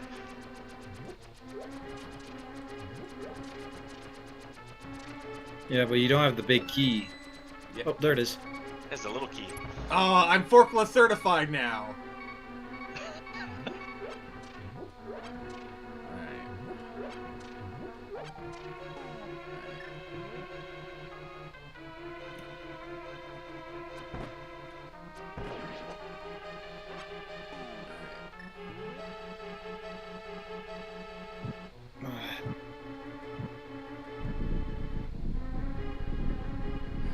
Although there's one Sonic Adventure level I really just want to complain about because God, I hated that level. What?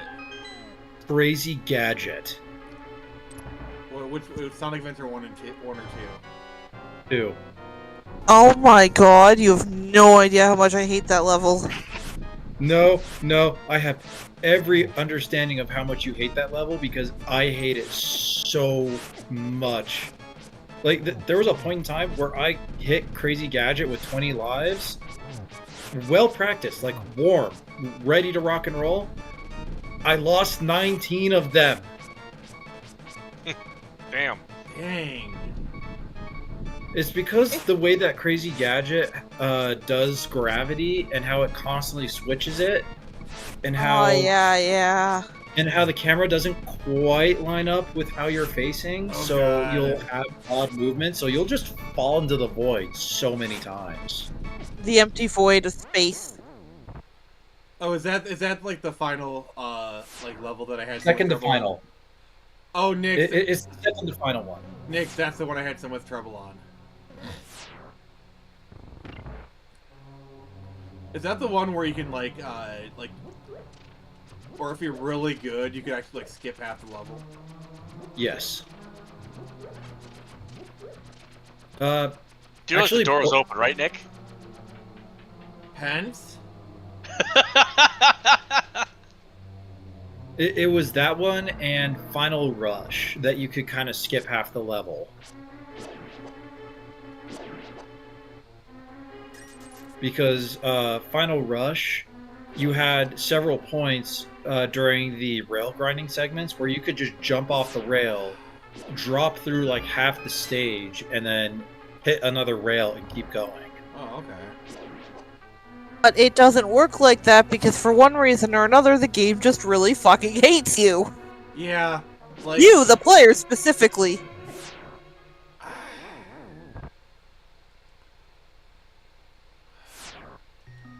Alright, I'm Yeah. gonna do this one more time. And if I can't do it, I'm going to get a fairy.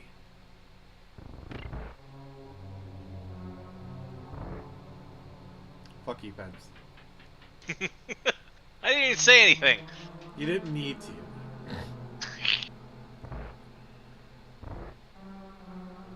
Alright. Later, Black. Bye. Yeah, thanks for joining us, sir.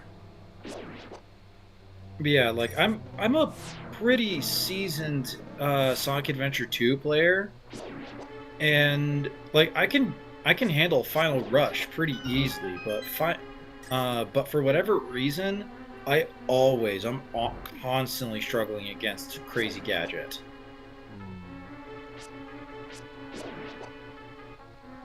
The terrible music for that level doesn't help either. Yeah. Oh yeah, It's no. just droning on and on and on.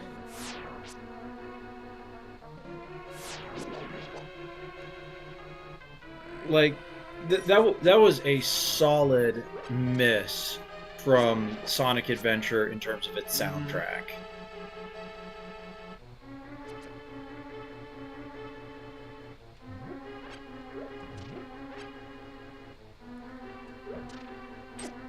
Oh, crap.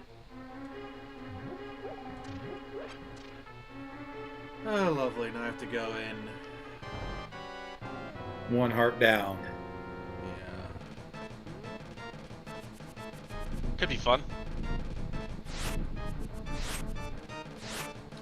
So you Also, have... your don't boomerang die. isn't working. What? Your boomerang doesn't work on. Yeah, I noticed. So I guess I just have to use a sword. Yeah, this is one of those Yeah, boss seems fights that that, way. like, the further you go on the fight, the easier it gets.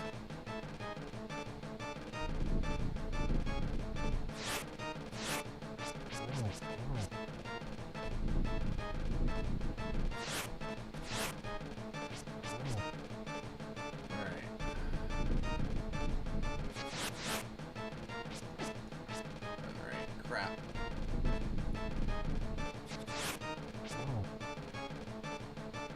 Yeah, because when they emerge, they like spew those rocks things.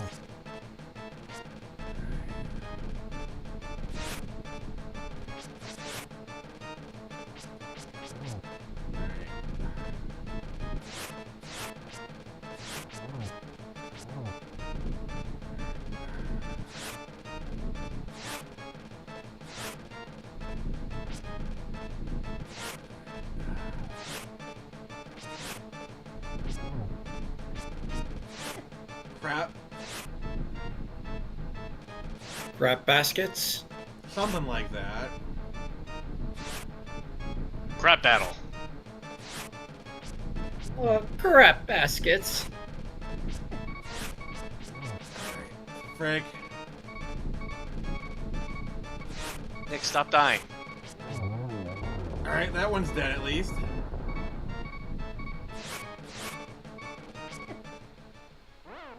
What did I just tell you? Don't die. Exactly. Alright.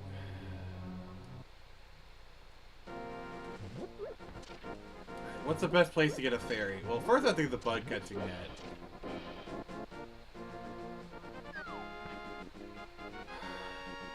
Shiron, do you remember where to get the bug catcher net? No. Let me.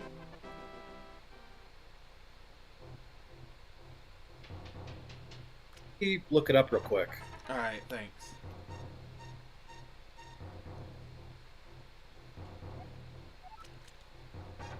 Alright, that's the guy who gives you a hint on what actually to do, so. Alright.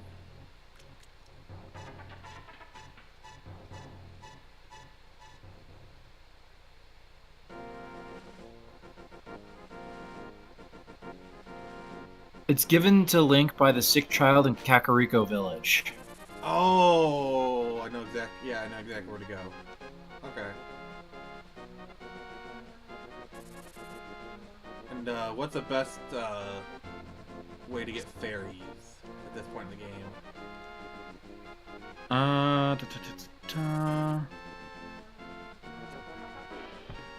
Your best bet's probably to find a fairy fountain. Well, there's fairy fountains that heal your health, and then I don't know. Don't they usually have fairies floating around it too, though? Yes. Yeah, Kakariko You, Village. Yeah, you can sometimes do that. So Kakariko Village might be your best shot to kind of restock up. Yeah. Can't you have like 2 bottles at this point in the game? I don't know. I know you get one for the I'll bottle double check. vendor.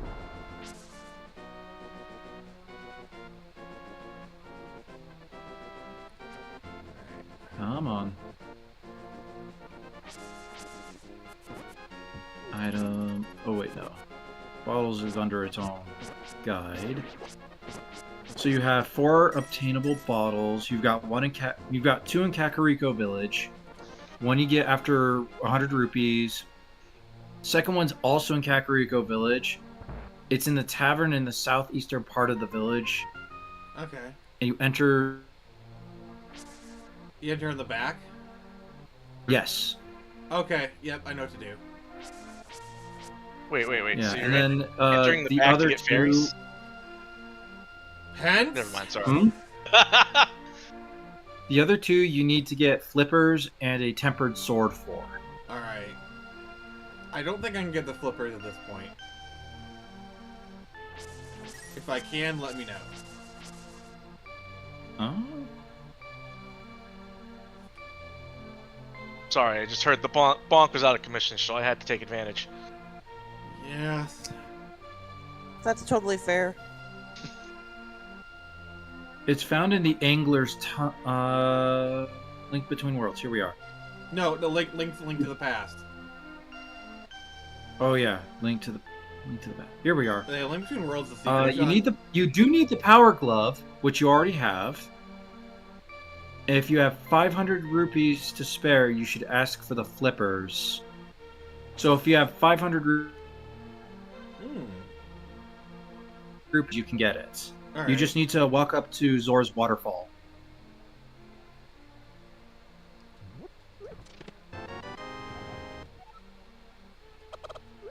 Alright, let's go get some flippers.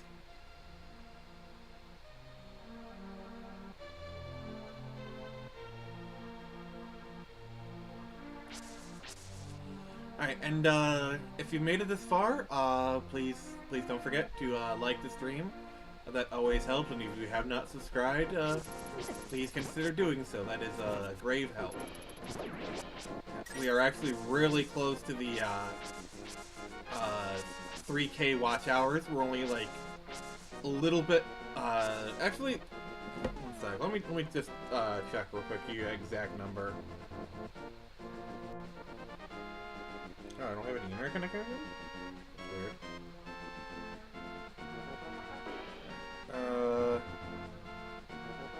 All right. So we are at 2,773. That's where we're at.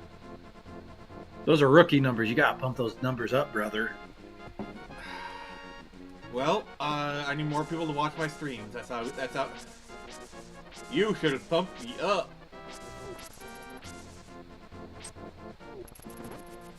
And just to elaborate on what I announced on Twitter earlier today, I have found another artist for Screecher number 4. It's my buddy Forrester. We're already working on Quartermain. Now once he finishes that up in April, we're going to start on Screecher number 4. So I'm really excited to work with him. He's a really cool dude. And yeah, that was a taste of what... That was an actual page from issue 4, by the way. So for any Screecher fans out there, you actually got your first preview of the book. Hey.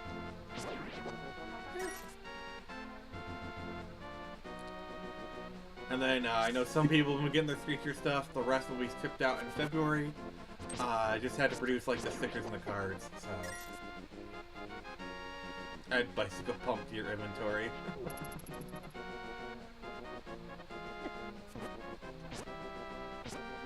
I don't think I could mod that in maybe, but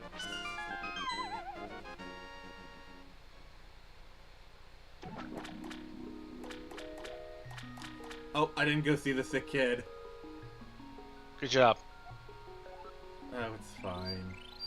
I could always go see him again.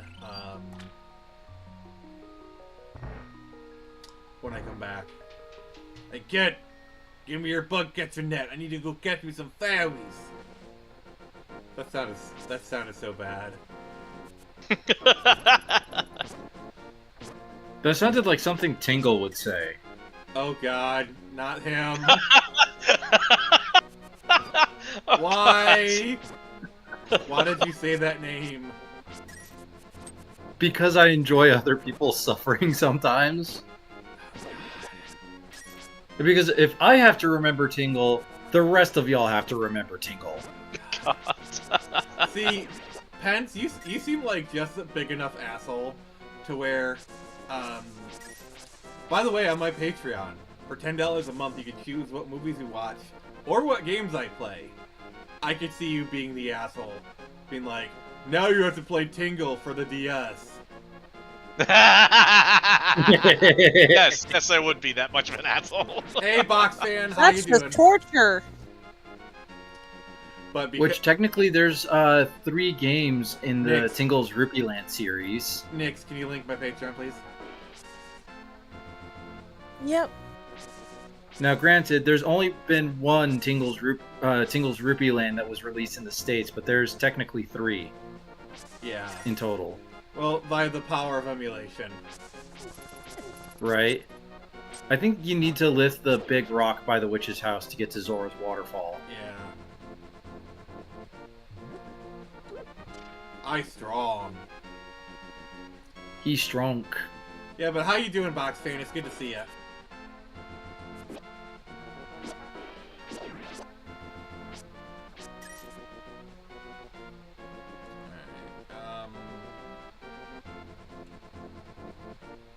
Lift! Use your Go back. knees! Alright, Let's come back into it. so if any of you want to help support me, I do have a Patreon, where I share a lot of behind-the-scenes stuff for what I do. And also, if you want to request a specific game or movie for us to cover, you can do so there. I have multiple tiers, and yeah, check it out. And hey, if you want to help support me. Oh god, that was stupid.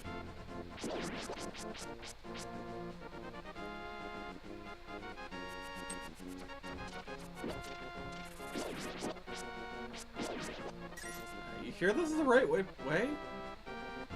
I think so, yeah. Oh. Because wasn't the Zora waterfall kind of like a ways away? Yeah, yeah. Oh wait, no, is this Jabu Jabu? No, this is the right Okay, way. I think you need to go further north. Yeah, no, this is the right way. I remember now. Here's it. Yeah, the sound design of this game is incredible, I gotta say. Yeah, it is. Yeah, this is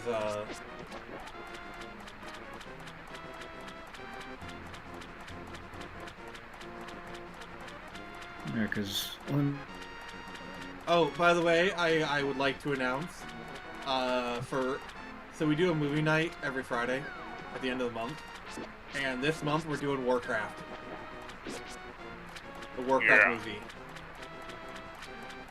I tried to get John, aka like Mr. Orc Guy, on it because like that's a perfect movie. He was down, but the schedules didn't line up, sadly. Nah. We almost had Mr. Orc on the Orc movie, but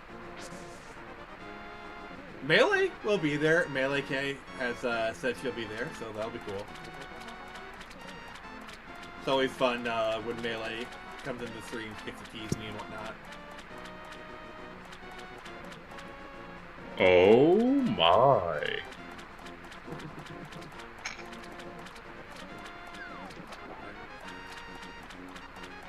Yeah, I got so much going on the stream, it's actually tanking the frame rate. Yeah, sure. Blame the flame rate. I will, because that's what we do. Well, that is what it is to be a proper gamer. Yes. It's the technology that's at fault. I want the flippers.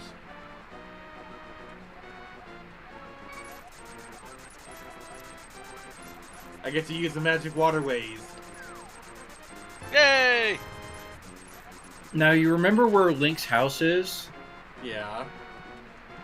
If you follow under the bridge, like directly right from his house, and then you keep following the screen right until you see a point to jump in the river, you jump in there, and then you follow underneath until you get underneath the bridge you crossed over. There should be a man under there who will give you an empty bottle.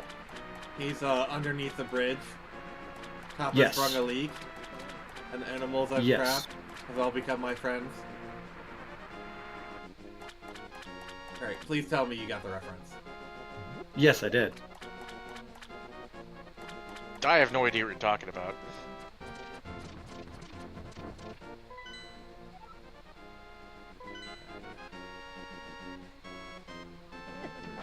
There we go. Man, I like the teleportation sound in this. It's very satisfying. Yeah, it is.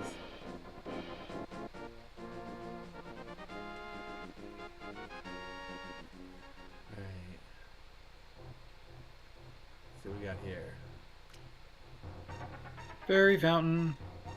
Oh, Pond of Happiness.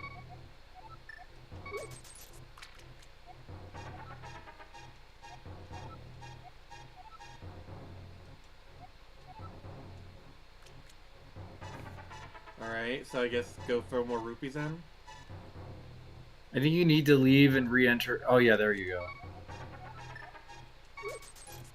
How many for the Pond of Happiness? It's realistic. Let's try one more time. Because I think this is a heart piece. I think it's heart piece, and then you can upgrade items maybe. Possibly. Maybe it's 100. I don't know.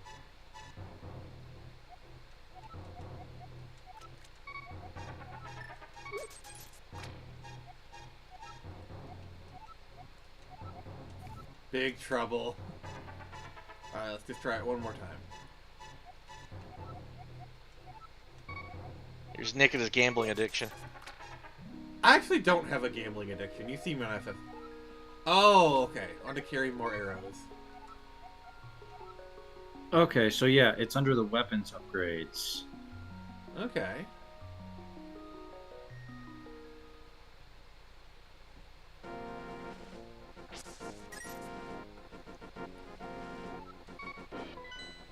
Oh, that's where I'm in Lake Hylia. I think when it comes to the portals, they just kind of rotate. Or they don't.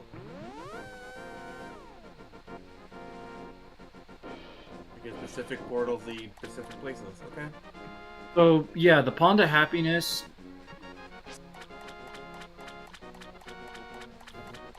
100 rupees that you throw in. Alright. And next time you do, you'll be able to throw in 25 or 50, which will make it faster. Alright. Good to know.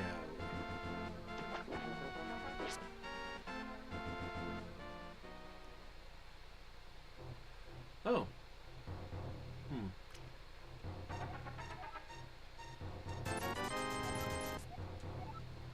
Alright.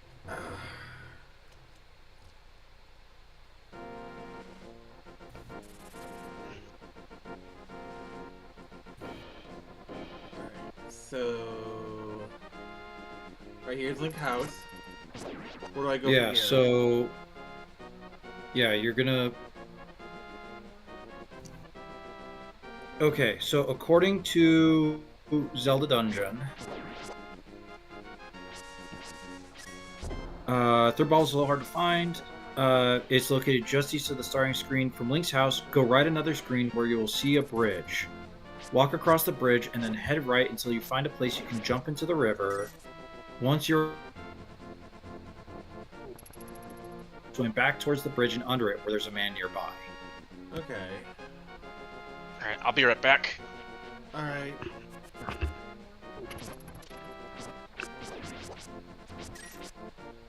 You know, I really hate that Pence guy. He's just such a...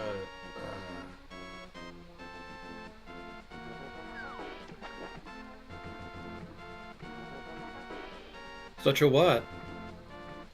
such a tool bag. No, I'm kidding. He's cool. I was trying to do that thing where I say a mean thing. It's like, I'm still here. I was trying to do like that little comedic bit. Right. But, you know. Right. But no, Pence is cool. We just like to make fun of him here. Oh yeah.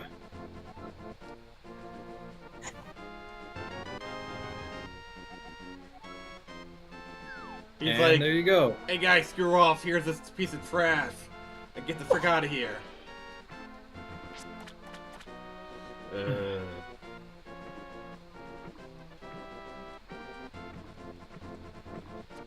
so I believe currently the best place to get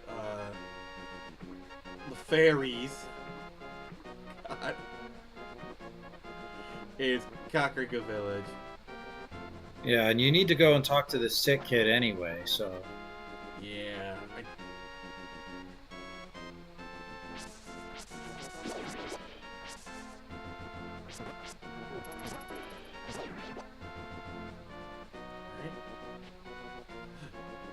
That guy was taking a leak behind the tree. That's my headcanon. And thus it's actual canon because headcanon matters, guys. Headcanon is actually more important than actual canon. That canon is bad.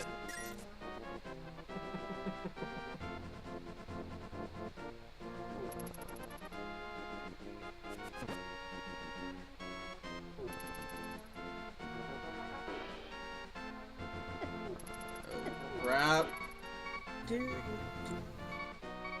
So I'm just gonna say, I hate the sound in any Zelda game of the heart containers being on their like last legs. Well, I know I'm out of health. Shut up. Well, at least it's not as annoying as a Pokemon low health sound. Oh my god, especially in the games. Yes, I know. I'm near death. Leave me be. Yes, I'm bleeding out. Please don't let the last thing I hear is that.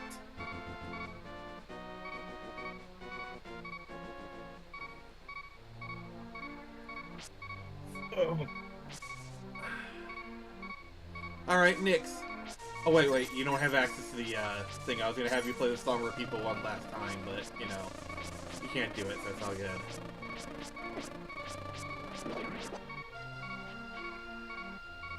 Yeah, we're gonna have to retire the Song of Our People, but, you know, it is what it is.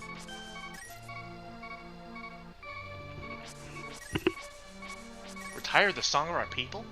Yeah. Which song is that? I don't want to get too much into it. I'm not associated with certain people, so it's not really right to keep playing that clip. Is it the song that gets on everybody's nerves?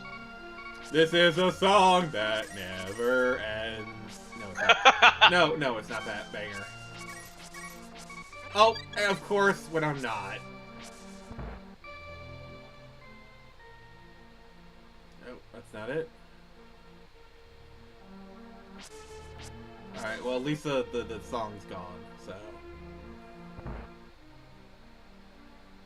Hey, kid! Give me your net!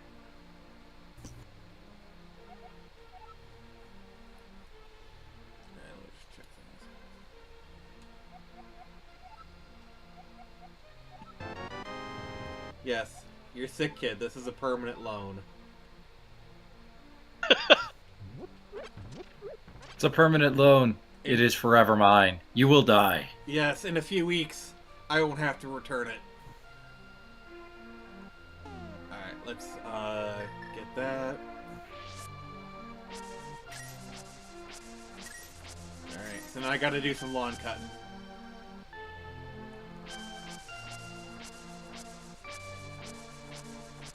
You can find fairies by mowing the lawn. I'm sorry, I'm not gonna touch that. Okay, for those who don't know, fairy is often a euphemism for certain fabulous folk. Let's just say that. What? Really? I thought they were just mythical creatures. This entire time. Yeah, same here. Yes, your years of academy training have been wasted. Damn. My poor innocent youth is all gone now. Well, it's better than a youth gone wild. I love that song. Make all this problem child. So Nix, Also, Nick, I think I gotta go because I need to go and get some dinner, so... how dare you be hungry? Goodbye. Oh, I just only haven't eaten all day. Alright, fine. But just so you know, you're welcome on the stream anytime. Fair enough. I appreciate the extension, Nick, and you guys have a good one. You too.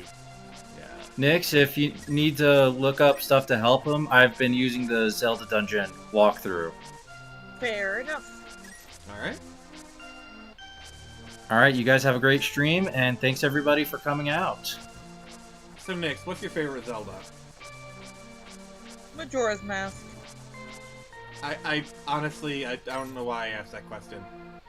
I already knew the No, answer. I've said it 20,000 times. Yeah, It is a good one.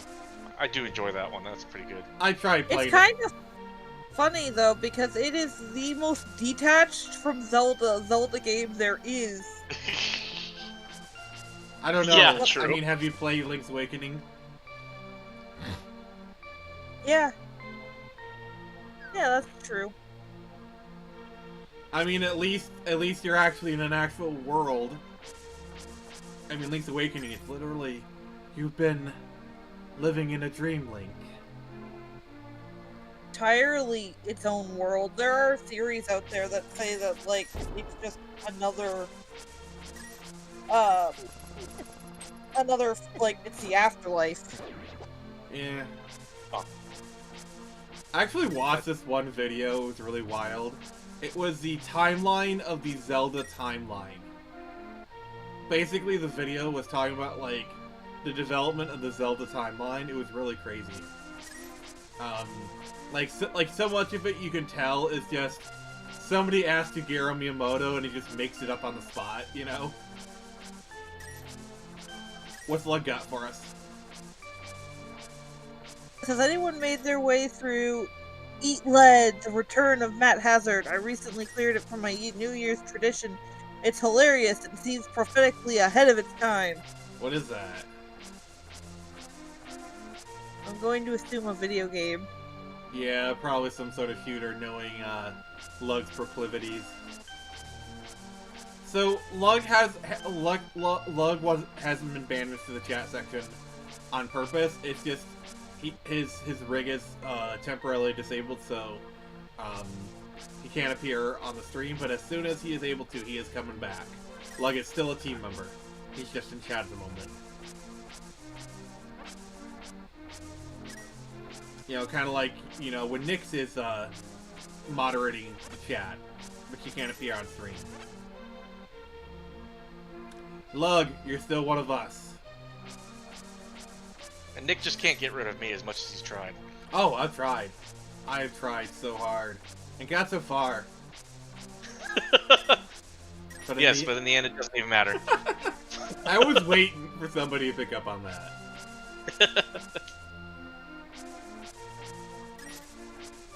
Like, I've tried to listen to the new Linkin Park. It just sounds like generic alt-rock or whatever. It has... I can't bring myself to listen to it. It's just... I remember it being so good in the past, and I don't want to ruin it with the new stuff. In my new Linkin Park, because they got, like, that female singer. And when they got the criticism, they played the sexism card. Yeah, and that's never a good sign. I mean, her being a woman is... and being a shit singer... Two very different things. Yo, yeah, there are plenty of amazing singers who are women, obviously. I mean, to be fair, I think Sven, when he filled in, I think he did a pretty good job. I thought Sven, from Sum 41, should have been the replacement. I thought he did a really good job. Obviously, he wasn't Chester, but he hit similar notes, is what I'm saying. Ah. But no, the biggest problem with her is... So you guys familiar with the Danny Matheson trial? No. Danny Matheson, he played Hyde on that 70s show. Okay. He's a Scientologist. Alright. Ooh. And Yeah. apparently he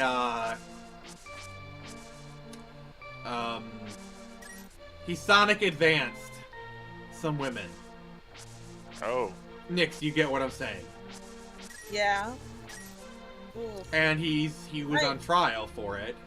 And apparently she tweeted out words of support for him and allegedly Ooh. harassed some of the Danny Matheson supporters. Allegedly. So yeah. I mean, I'm not gonna necessarily hold against someone for supporting someone like that because they might not believe the allegations, but you know, maybe not go attack the other person. Yeah. Like when Mila Kunis and Ashton Kutcher did that video supporting him, I lost a lot of respect for them. Well, to be fair, it was mostly I lost respect for Mila Kunis. Because I thought, like, she was a great actress and wonderfully talented. Ashton Kutcher was kind of a one-note actor, always in my opinion. I don't know. I liked him in the Butterfly Effect. I liked him in She's Dude, really- Where's My Car? Something else What's after. mine say? Sweet! To be fair, that's just kind of the dumb role that he was made for. Like I said, he was good in Butterfly Effect, and it wasn't dumb at all. I watched some clips of him in that he did like a Steve Jobs biopic. Oh, did he? Yeah, it was bad. I've never seen that one, so I can't really judge on that. But The Alan Sorkin Jobs is a lot better with Michael Fassbender in it. Say what you will about Seth Rogen, but every once in a while he gives a good performance. true. He played Very true. he played Steve Wozniak in that movie, and he did a really good job.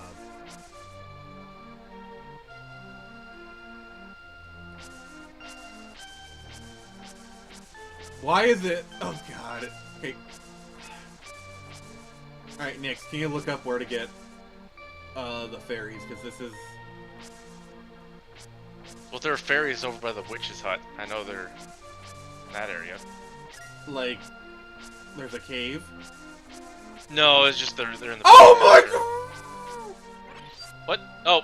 Two Oh of them. God! Two of them just spawned. So we don't need that guide? Yes, we do. Like, He does. They spawned on top of him. like I do this for hours, and I don't get any, and then two spawn right away. Oh my God. Oh, that's brilliant. RNG Jesus just screwed me over.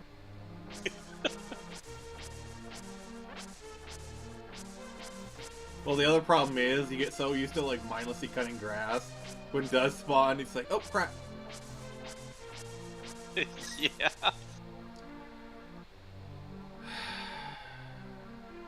Yeah, so there's some near Link's house. Where are they at Link's Uh, house? one screen west of Link's house, you'll find a rock pile. After you obtain the Pegasus boots. Do we not have the Pegasus boots? Yeah, we do. Okay, you can dash into the rock pile to destroy it and reveal a secret grotto. Inside are 4 fairies waiting for you. Okay. Hence, The Don't wording you- of that. don't you start. Don't you start. It's too late. What's already begun cannot be stopped. Nix, of all the days not to have your bonk button.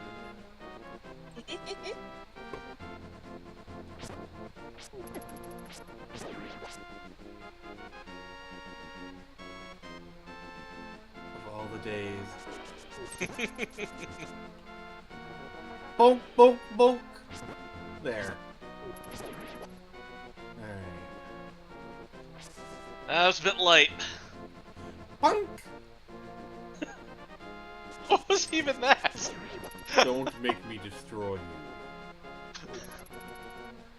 Pence, I hope you realize that next time you're on stream and Nick has the bonk button, you're getting like 50 bonks. Oh, I know. It's all worth it.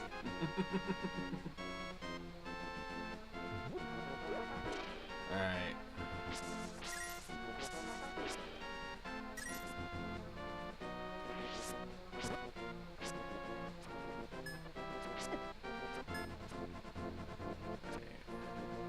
You said it was where, Nix? One screen west of Link's house. So to the left. Yes. Alright, Just a little. So I bonk what? Oh, okay.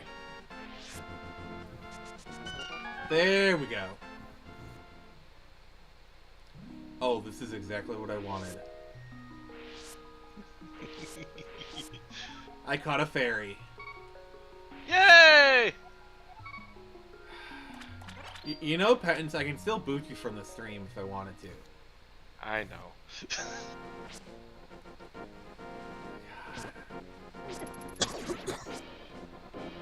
So, you guys feel like going for 3 hours? Sure. Yeah. Go Yep. for it. That's another. Basically, we're at the 2-hour mark right now, so I figure, you know, go for another hour. So I think that's fair. All right, cool. Works for me.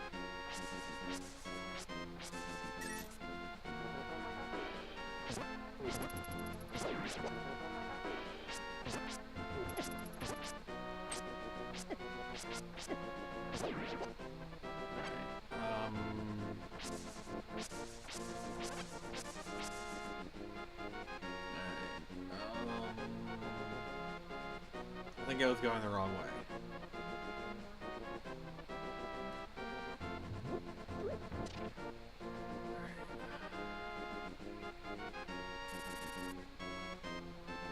I'm just avoiding them now.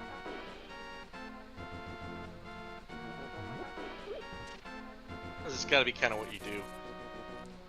Yeah, like I avoid you. Yeah, except it works about as well as it did with the tiles.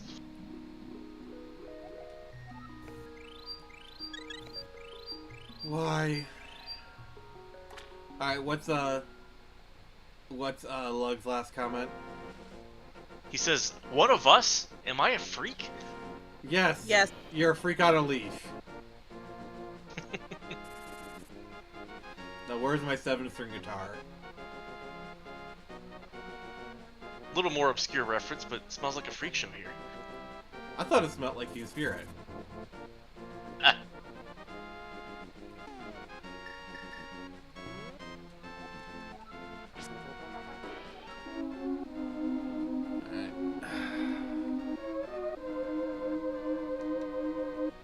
Also, did they ever explain why Link's hair is pink? Well, it was a different time, and you know, he's getting in with a different kind of crowd, so. He's getting in with the fairies? Yes. I'm sorry, Pence, the joke was there. You... I have corrupted you. No, you haven't. I have corrupted you, sir. You are not the corrupter, you're the corruptee. Ah, is that the game we're playing here? I mean, I thought we were playing Legend of Zelda Link to the Past, but, you know. Oh. Yeah, but he has got pink hair, so.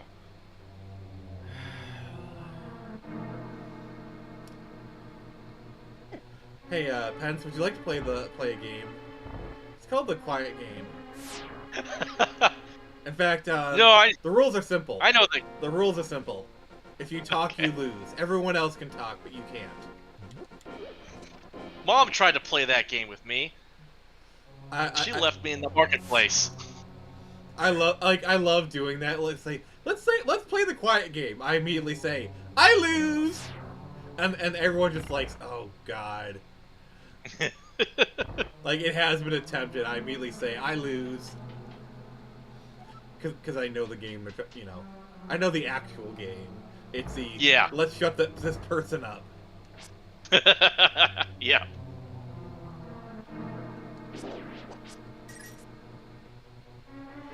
I mean, at least you've never been asked if you play solo. Solo, no one can hear you. Nope, that one's a new one for me. Have you ever asked to play 10 or 12 miles away? Oh, that's great. It's brutal, but yeah.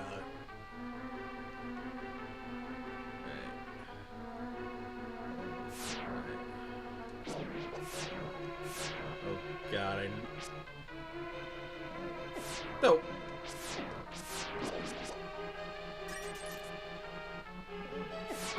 Frick off.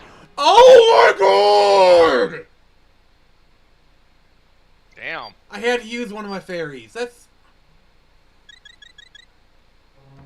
Alright. If this doesn't work, I'm going to, get more fairies than just create a, Army of fairies? Well, no. I'm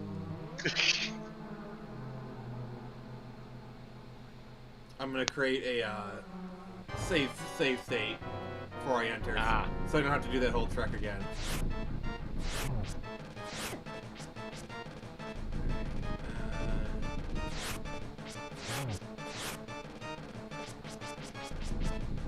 Watch, you're just gonna do this perfectly and not use one fairy at all. Log? I'm sorry. Don't positively jinx me, sir.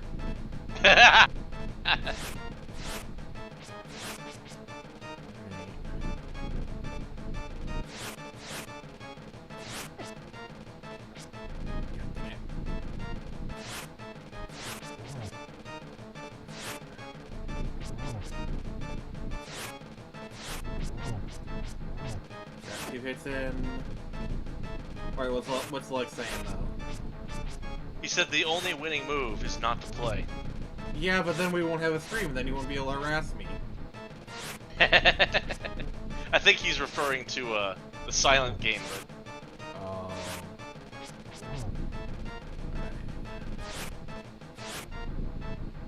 He's summoned. Who summoned him? Yeah. You've been here the entire time, sir. Not to get political, but I just got some really great news as a Canadian. Yes, Justin Trudeau has resigned. Woo! You just got that news? No, I got it a while ago, but it came up on Twitter, so I had to bring it up. Woo! Ah, okay. Ding dong, the witch is dead. Witch, wicked witch. I mean, not dead, but Well, congrats to you. Yeah. I am truly and legitimately happy for you. Well, we'll see who's next. Yeah, well. yeah, I even said to my older brother, I was like, yeah, let's not celebrate just yet, because we don't know who could be coming in next. They could be way worse. Yeah. True. And he's like, no, trust me, you can't get any worse than him. Oh, you always can. Those Famous last words. Jinx, you Right? owe me a Coke! I was so close to quoting that one line from from the Phantom Menace. There's always a bigger fish.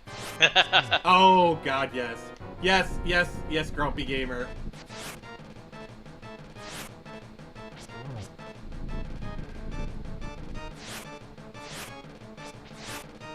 Hey, but at least you got rid of one problem.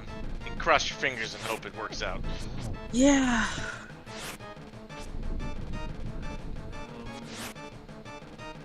Alright, what's Lux saying? He says every Canadian I've ever seen talk about that guy absolutely hates him. Yeah. Nope! That guy. That's true.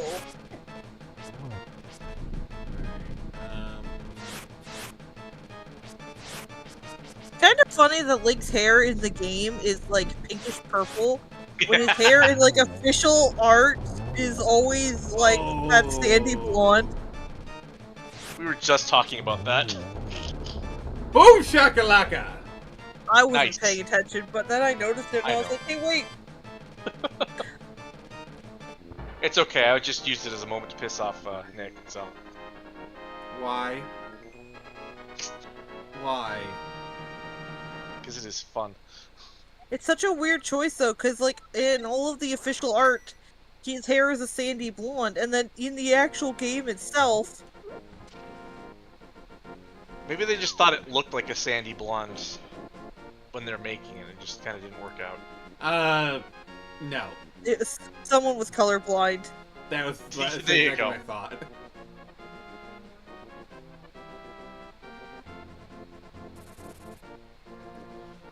Alright, so... I think I can get the ice rod now. I don't know. I know we gotta go to Death Mountain. Alright, what did Luck say? He said, he's... Oh, plug! What did he say? What did he say? I'll let her handle it. At Grumpy Old Gamer, Justin has been castrated. Oh! Wait. You mean Castro's son is no longer the Prime Minister? Plug! I approve. What did Lug say? I just read it out. Oh.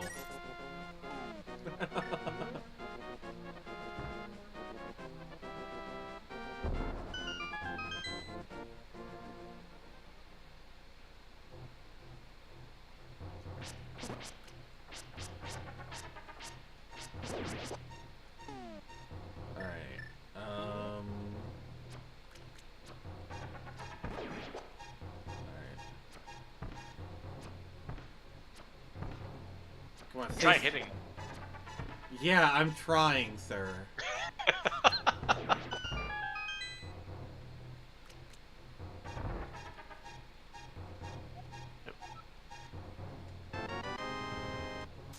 Yay! Look how mad he looks.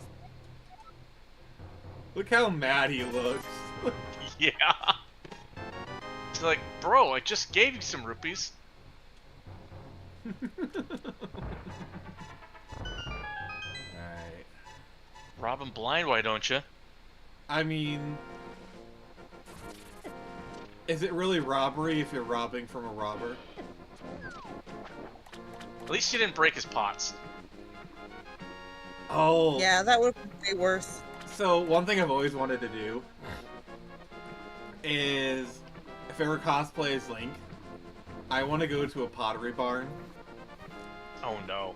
look around, and just admire everything, and then give them the thumbs up and walk out.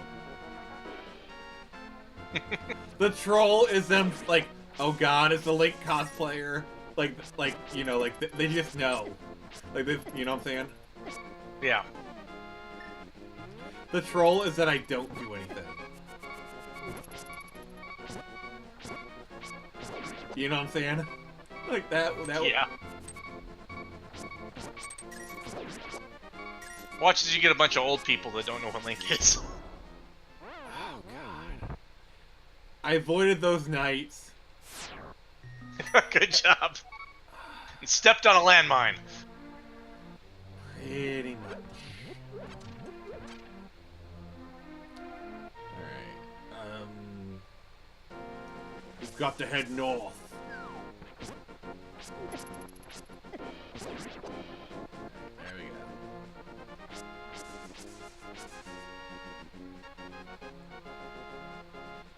So yeah, this stream's actually been pretty successful, I'd say. So, yep, we are returning next week with some Zelda. Who knew? Yay! Who knew people like Legend of Zelda? Really?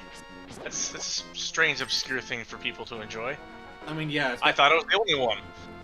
I mean, yeah, it's not like my most successful stream ever is the Breath of the Wild stream that I'm currently doing. Yeah. No, I mean, have you seen the numbers? I consistently get 100 views on it. Jeez. Yeah, it's going pretty good for me, so I'm not gonna complain. The only thing is, I don't want to be a Legend of Zelda streamer, but sometimes you gotta go where the content takes you, you know? Yeah. How could you not want to stream Legend of Zelda? Lady, look at the screen. Tell me, what am I streaming currently? Legend of Zelda. Exactly. You just said you didn't want it to be a Zelda streamer. I said I didn't want to be like solely a Zelda streamer. Okay. Well, you gotta admit, it is very popular. I do admit, and I do like Zelda. Don't get me wrong, okay? But I like other things too. Like,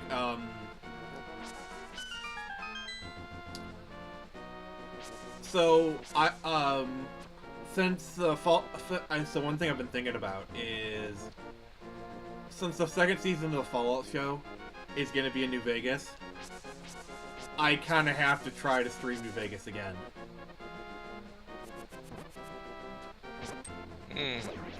I mean, I tried it once before, it was actually kind of successful. So, yeah, I will be doing that, and then, some of the games I want to do is, once we know for certain when GTA 6 is coming out, I want to do a GTA 5 stream. Like a playthrough of the story as like a farewell.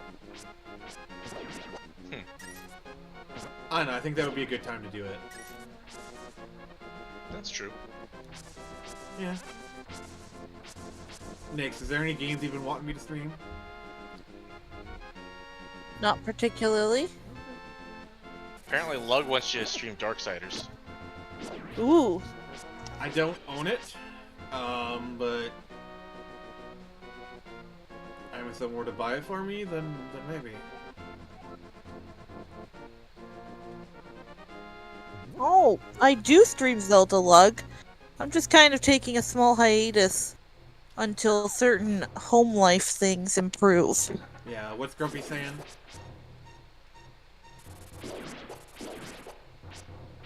He says my Zelda 2 stream were some of my most watched. Yeah.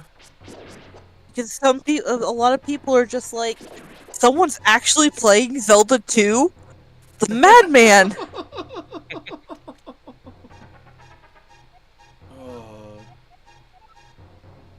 Oh, escort quest.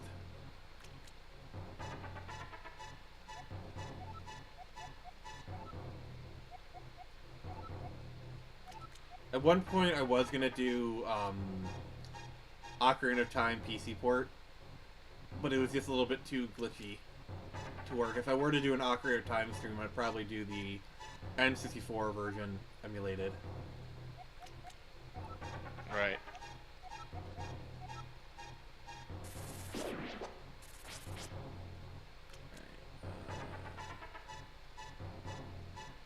That's a hole. I am a girl, don't digging a hole.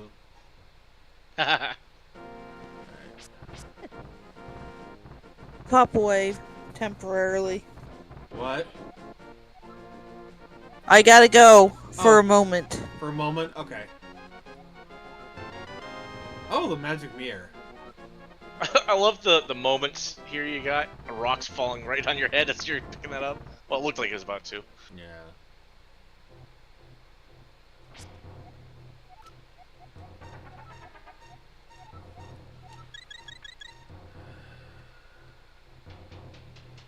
Alright. What's Lug saying? He says, "Be unique. Stream Ocarina of Time for the GameCube." I mean, I could. But the question becomes, why? I mean, To be unique. He said that in the beginning of the statement. I mean, at least if I streamed the 3DS game, at least that's like a different version.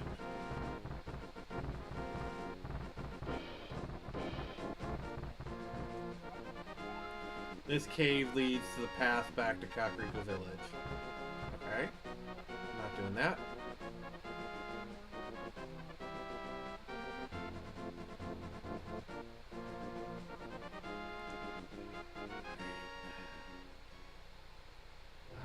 I do love me some Zelda music. That's good stuff.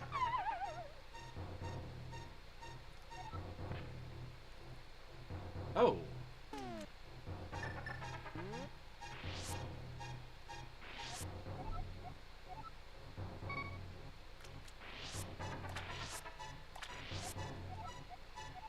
Go enslave those fairies.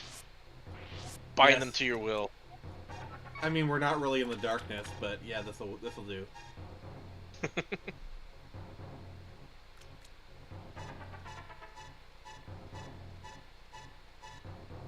Alright, so we got 3. You have friends. He was following me. But Yeah, he was. see, he was not a friend because he wasn't friend-shaped. I don't know. He big cute eyes, almost friend-shaped. No, not friend-shaped.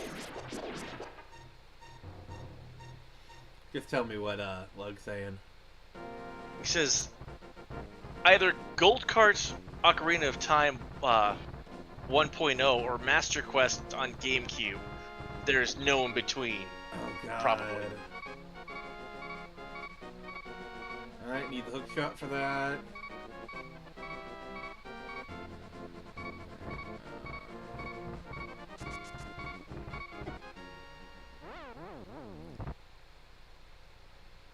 If I remember correctly, I know at least Majora's Mask on GameCube was notoriously buggy. Like it had a crashing problem or something. I didn't even know it was on GameCube, so I just played it for the original 64. And it was good stuff.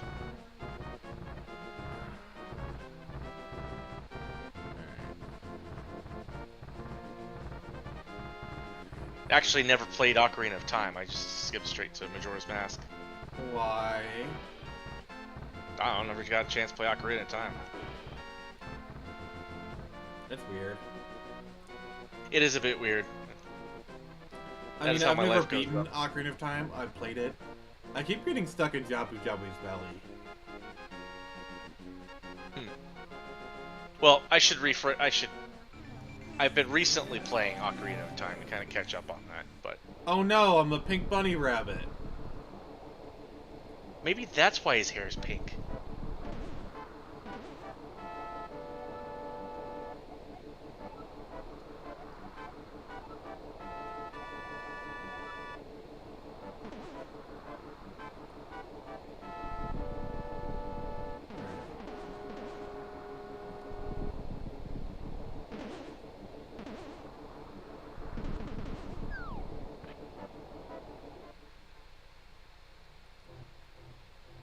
Oh, you need the hammer.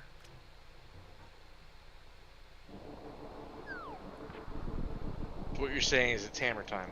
No, it actually is not hammer time. Not yet. It's time to go retrieve the hammer. No. No, not yet. Okay. I think I'm supposed to, like, use the mirror. At some Oh, point. right. If I remember correctly, it's to get you into that other dungeon area. Mhm. Yeah, I think that place we were, you're supposed to use the hammer and then the cape. I believe that's what you're supposed to do.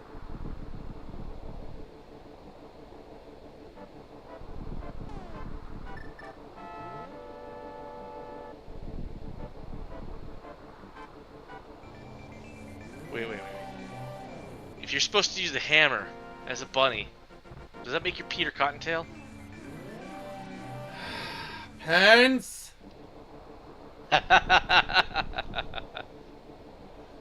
See what I have to deal with, guys. Please give me a like to support me in this thing.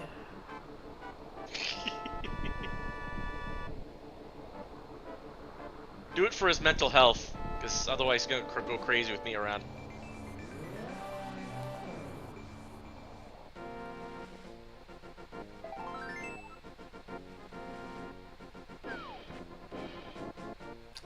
Oh, would you look at that? Aha! You did it.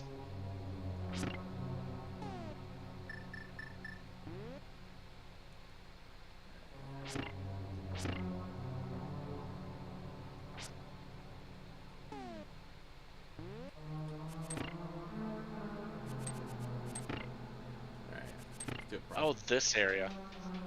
Yeah, these are always fun. Yeah.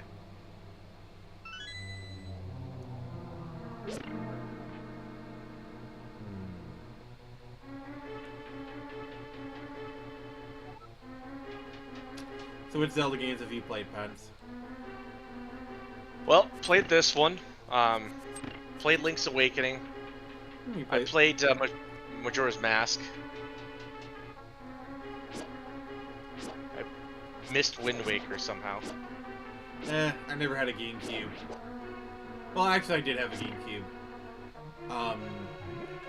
At one point, I owned the GameCube version of Twilight Princess. Played a little bit of that. That's another one I haven't played. It's really expensive nowadays. That's an absolute shame. Yeah. Retro markets, all kinds of whatever. It's a rich man's game now. That's why I do emulation. Yeah, that's true.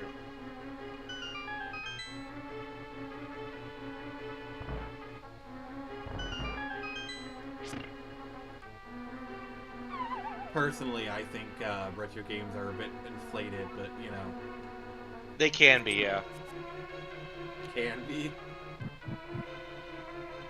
It's not always, but a lot of times, especially with, you know, games like Twilight Princess that people have memories of.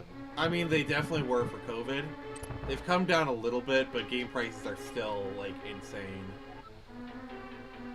I just can't justify like, I don't know. Oh no, my old nemesis. Tiles! Yes, that is my nemesis, Tiles. Oh no! Oh, hey, Nix. See... Oh god, you see how long that one paused? It waited. It knew. I can smell your fear. Oh god. See, you know what I love about you, Nix?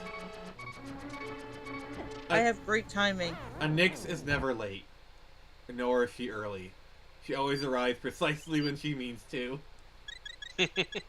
That is true. You're a wizard, Nix. God, I wish. Oh wait, no, I am a wizard. I'm the Christmas wizard. My hat dictates it so. Oh, you're still Santa, Nix? Oh, but I have the hat. Oh. Alright, what's Lex saying?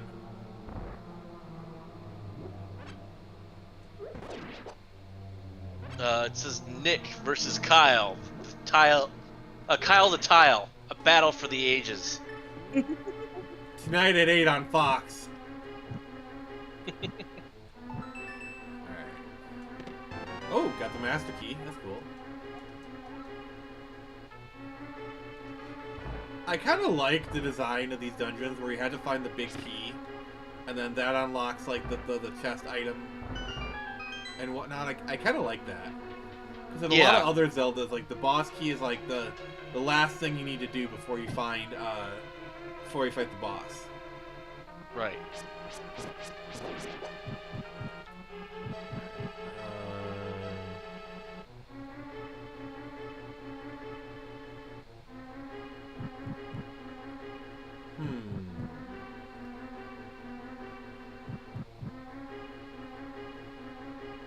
Looks like I got to go back up. Oh! Okay. They're tiles again. And Nick bravely runs away. The Yes. floors are alive! The floor is lava, guys!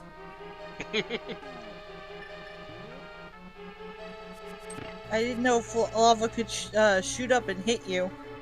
I mean, Like speaking missiles. That's called a volcano, Nix. yes. No, but it doesn't actively go out of its way to hit you. It kind of just happens by accident. Actually, it you know, nobody really knows this, but all volcanoes are Nick's fault. The duck, you say? It's true. No, no, it's not. I read it on the internet, Nick, and everything on the internet is true. No, the internet lies to you. No. Oh, Pence, sometimes when they call you about your car's extended warranty, they're not actually calling you about your car's extended warranty. Hey, my I car's guess. extended warranty expired, and they just let me know, okay, man? I mean, sure, I bought it used, and it should have had a warranty, but hey, I didn't know that, so...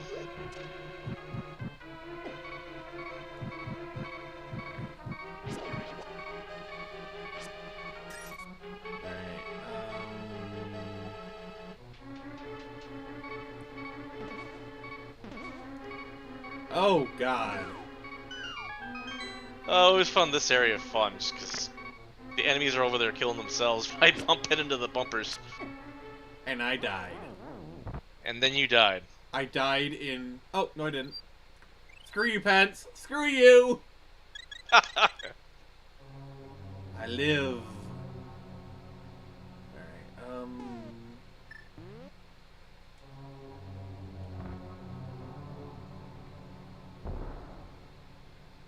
Wait.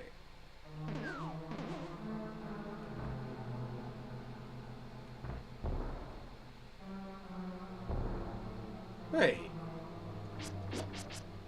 Rude. I should have been able to bomb those.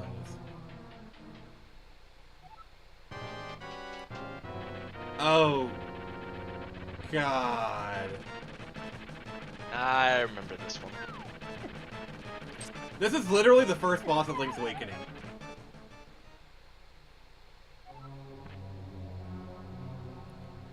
No, I think this is a boss in A Link to the Past, man. Maybe it's You're playing a Link to the Past. Come on. But no, this was Are the you getting first. confused? This was also the first boss in Link's Awakening. I gotcha.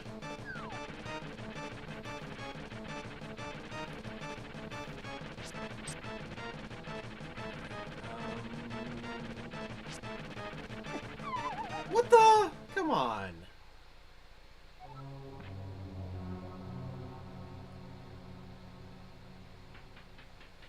And shouldn't I have gotten the Moon Pearl already?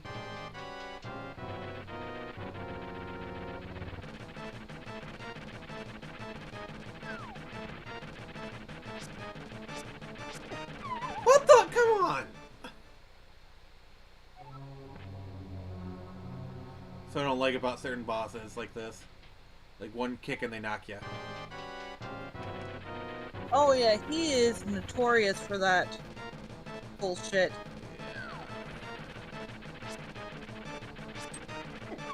What makes it even better is that when you go up, he has all his health back. Are you And fucking kidding me? don't. Pretty sure, yeah.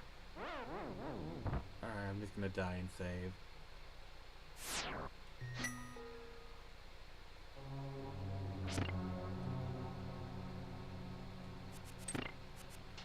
Alright, I think there's more to explore.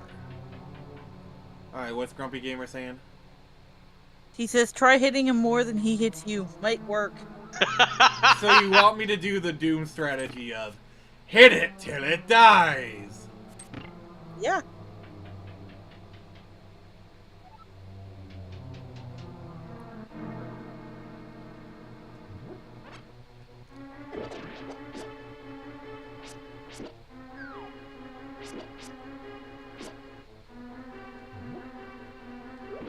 I wonder if bombs will work.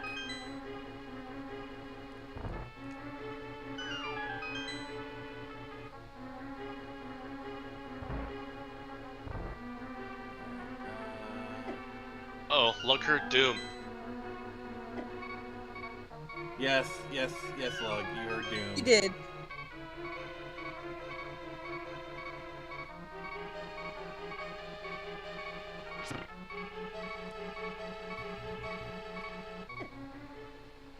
Good job.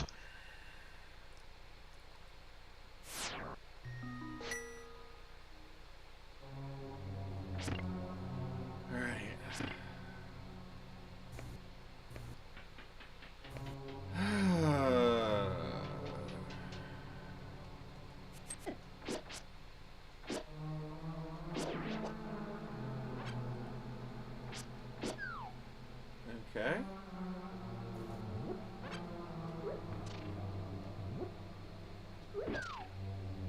There.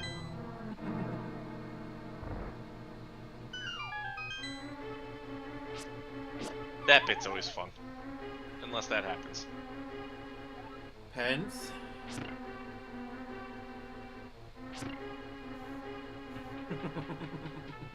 That's what I said. At least they don't respawn.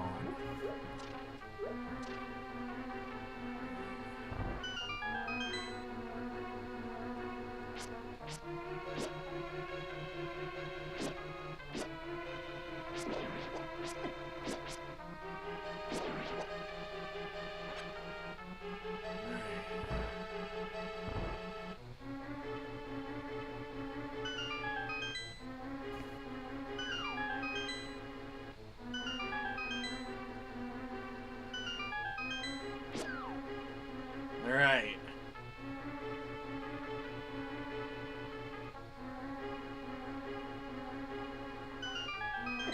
Oh! Fantastic.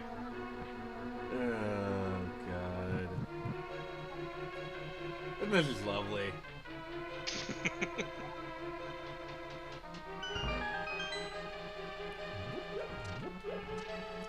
Remind me again why people love these games. Because they're fun. Oh, yes. If you're good at them.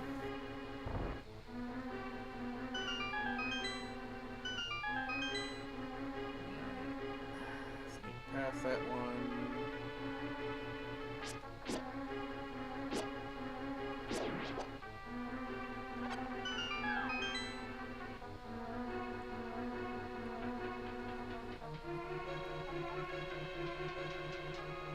Yes, I'm supposed to grab that, I think.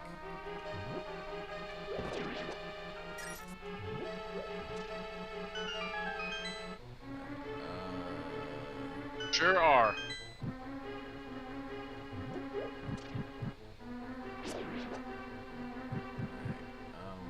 I think that's a moon pearl.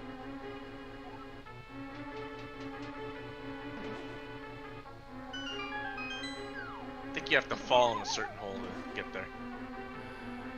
You know us guys who love falling into holes. Yeah. And digging them, apparently. Oh yes, men love digging holes. Dig I am a man done digging a hole.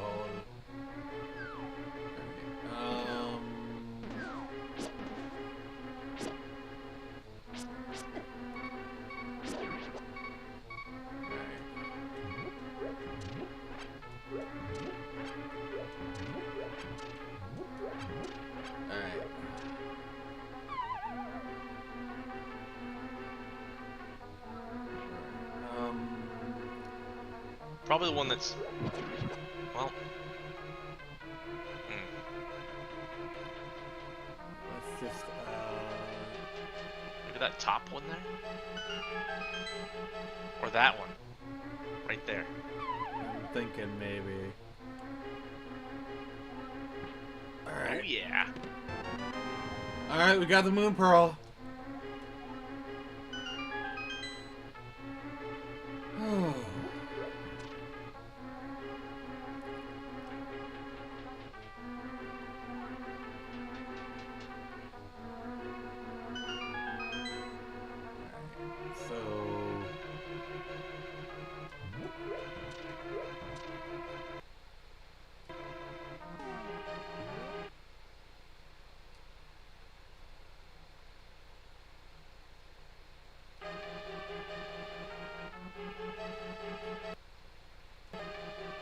Alright, that was just a test. See if it worked. Alright. We're set up about as best we can.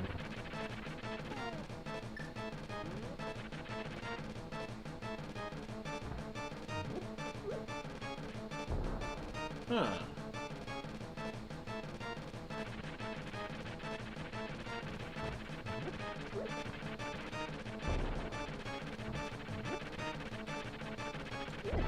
Alright, that was my fault.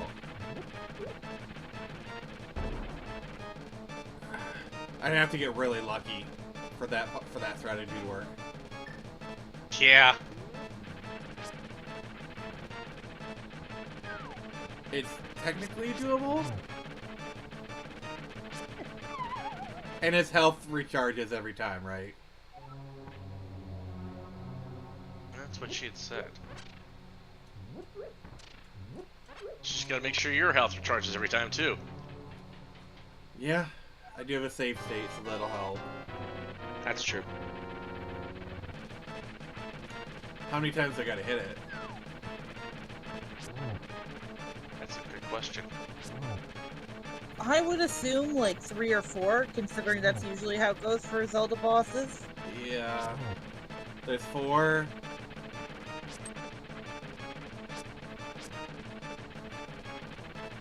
And you want to stay out of its way Well, yeah. You actually have as to much hit it. as you possibly can, so it gets faster. Oh!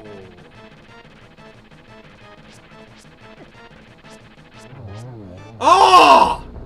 Screw Yeah. you! Screw you!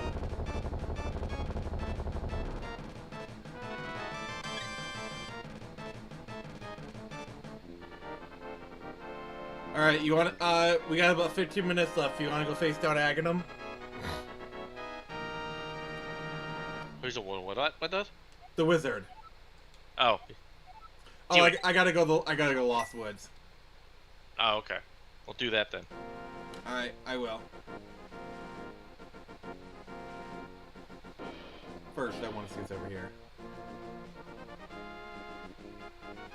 Ooh, A bridge. a bridge that's blocked. Story of my life. I mean, mine is the story of a girl trying to make a living down the whole world. Makes sense.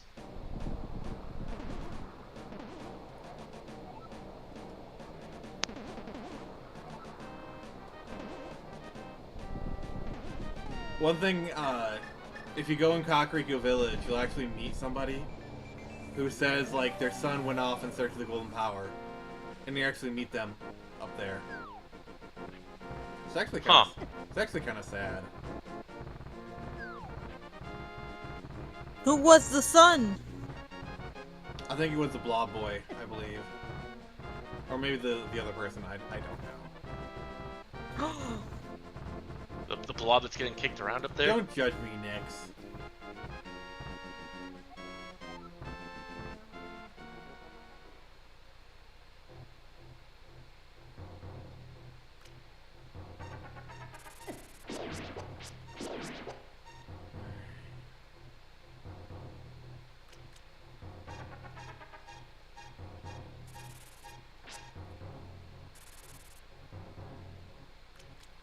Yeah, the thing about Ocarina of Time is it basically just copied the link to the past formula. You know, you have your 3 starter dungeons, and then the real quest begins, kind of thing. Yeah, which isn't necessarily a bad thing. It's more of a good thing is not bad. Yeah, true.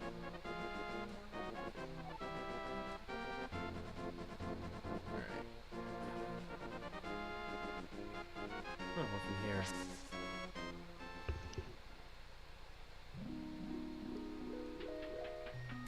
Berries. Nothing. If I remember correctly, there's another entrance that you have to go through. Yeah.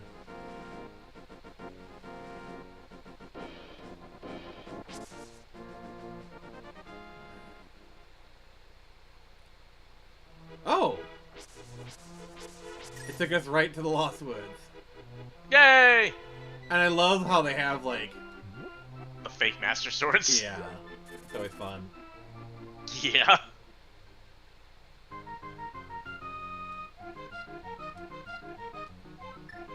I love how it's like escape is not your option.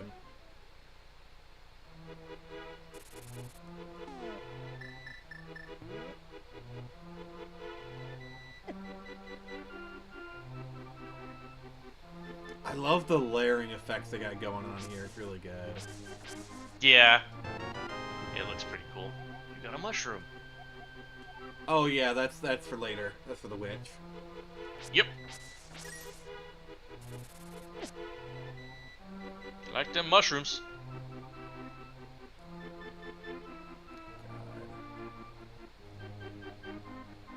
Alright guys, you ready? Yes. I love this moment.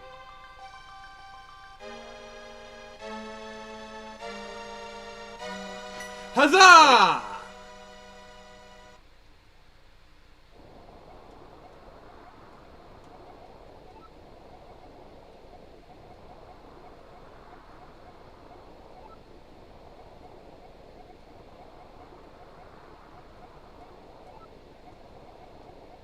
Hooray!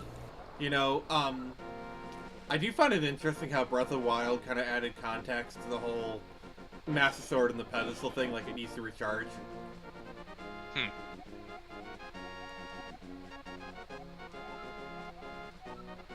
What do you think about that, Nix?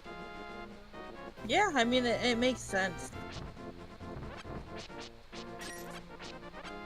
Oh, you can't defeat him, you just,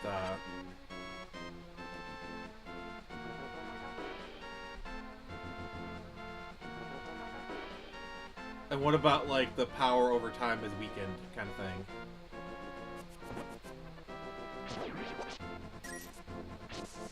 Yeah. Fits. Yeah.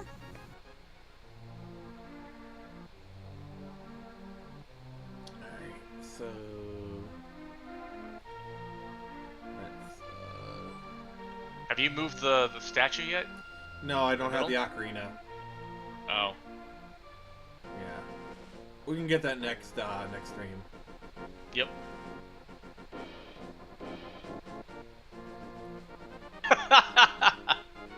Lug says, Master, the batteries in me are nearly depleted. Oh great, we loaned the Master Sword out to Nix again, didn't we? What? No, he's... Skyward Sword, Fee. I don't... either you didn't get the joke or you're deliberately avoiding it.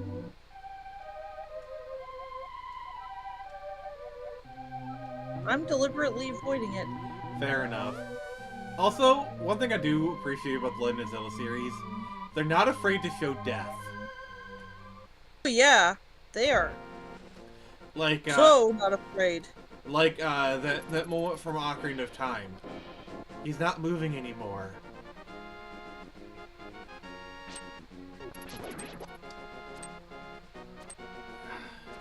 It's so crazy that so many people miss that soldier. I mean, to be fair, he's like in a back alley, so... Alright. Oh my god, that's literally an arrow pointing to here. Yep. Oh god, the level design. Also, like, if you get lost, you can just follow the river. True. This world map, oh god. I could go on forever about how much I love this game. Game's awesome. It is. And I'm gonna say this, I actually like Link Between Worlds, the 3DS one.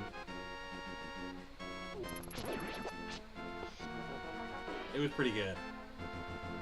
I think I played that one. It's technically a sequel, it's set 100 years after this one. Huh. Yeah, I like the whole, like, you got, like, low rule, and, like, they destroy their Triforce. Huh. So then they want to go and steal their the Triforce from Zelda and Link's world. Yeah, exactly. Right. And, like, how the Link of their world doesn't have, the Triforce of Courage. Oh! You coward. Yeah.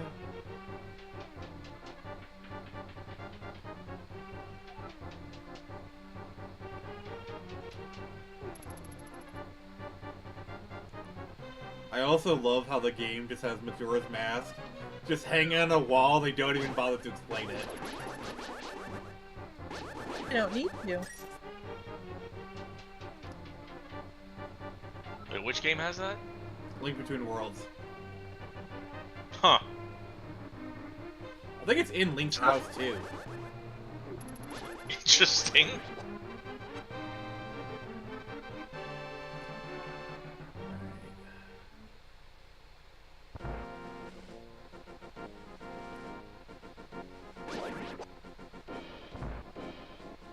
Alright. Gotta love that scene.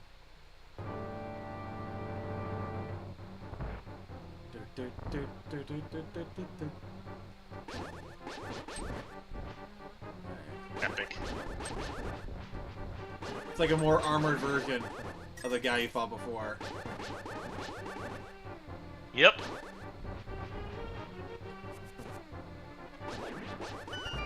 Alright.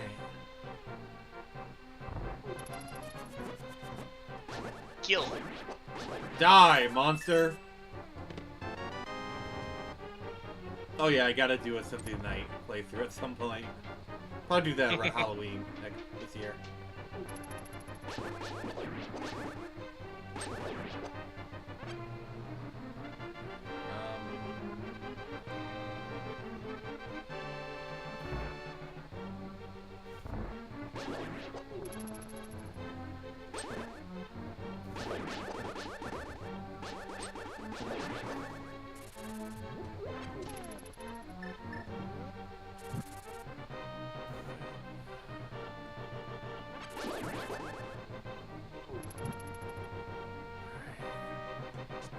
Doing it, guys. We're facing the evil person.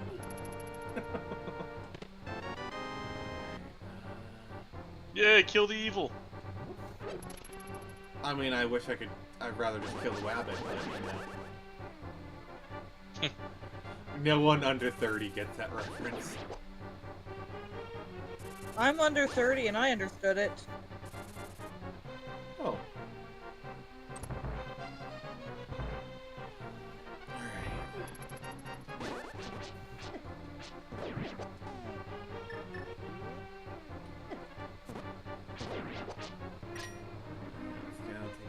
Here. This feels like just such a triumphant, like, hero run, you know? Like, you know what I'm saying? Yeah. Yeah. It's because you got the Master Sword. You just kind of go in and start slaughtering everything. Yeah. Which is probably intentional, because it's supposed to feel badass after getting the Master Sword. Yeah.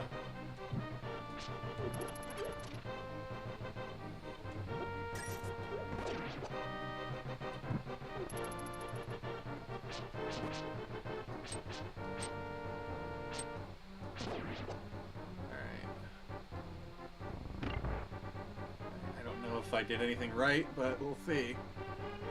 Probably not.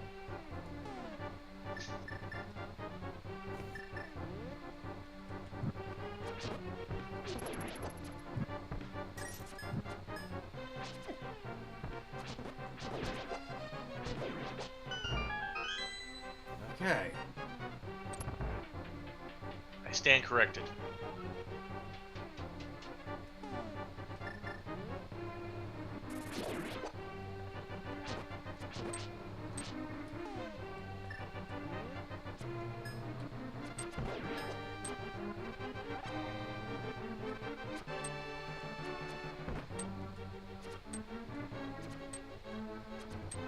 Oh God.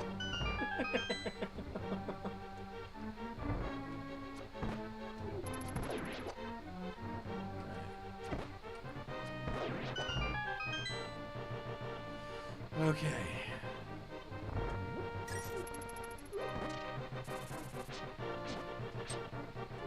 That's exactly what the employees of Pottery Barn will look like when you start walking through the Okay, that's actually kind of funny.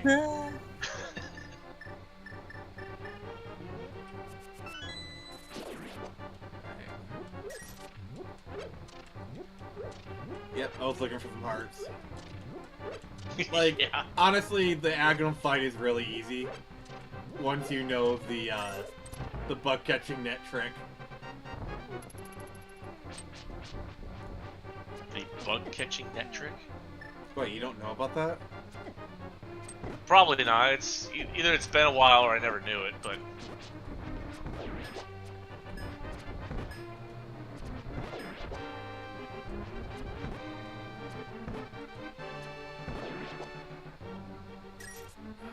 It's like one of the most well-known. It's kind of one of those things where it's like, you know, they put it on purpose. gotcha.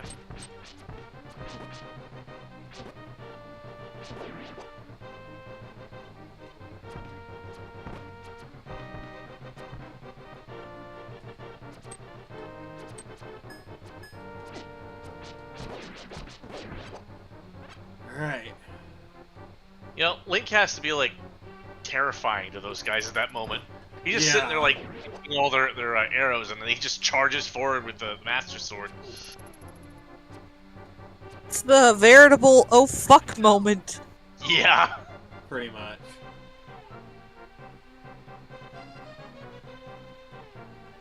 Alright.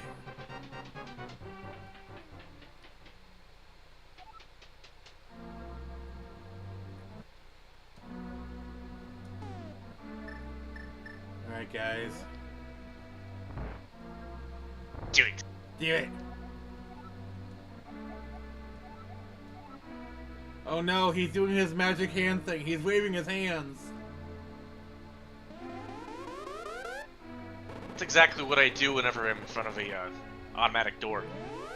I will admit, that is fun. It never gets old.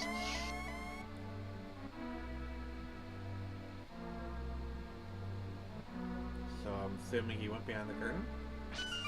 Yep.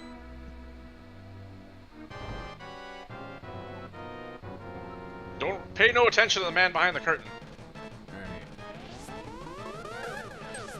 See, yeah, you can use the bug catching net to flick it back at him. Ah, it's the empty bottle of its time. The what? You don't know the empty bottle trick from Ocarina of Time? No. You can literally just smack in energy balls back at him with an empty bottle. Really? Huh. Yeah, I was not aware of that. it's like it's very openly talked about in the community. Huh. Lots of people know the trick. I learned about it like years ago because of YouTubers talking about it. Oh. It's pretty funny to do too. Alright.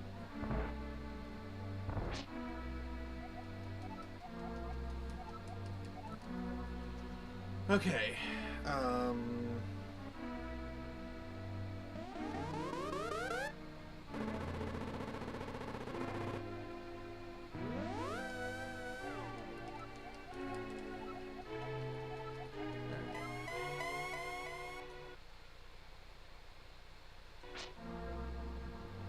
Alright. Behind curtain number 2.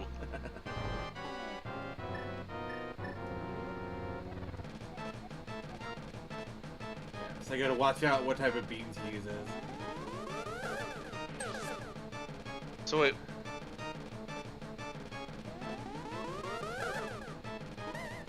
So what's the difference between the net and hitting it back with the sword?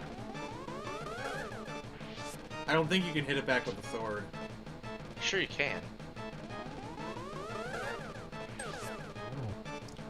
I don't know, I just always said, like, hit it back with the bug catching net. I think that's why I never knew, because I would just always smack it with the sword.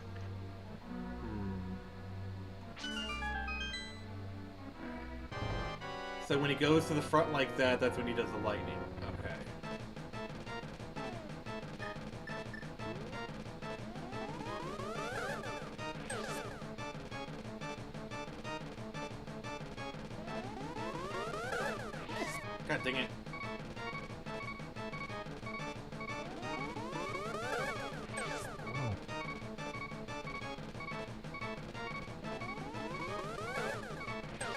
Oh, Black Reaper's returned. Why, hello again.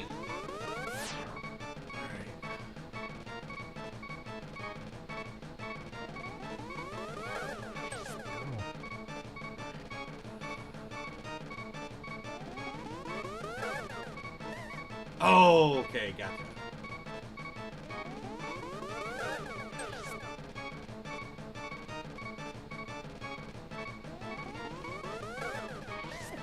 Oh, crap.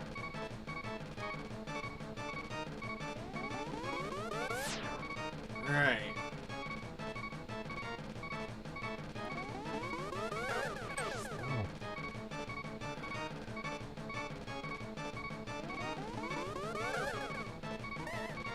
Alrighty. It's all about patterns, baby.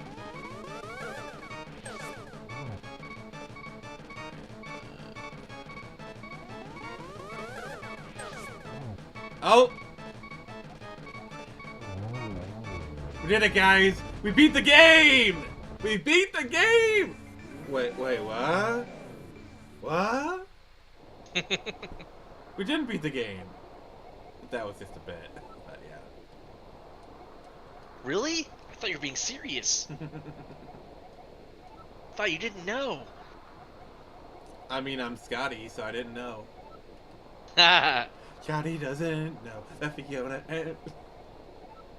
Alright, yeah, we're gonna wrap it up though. This is a good place to stop. Yar.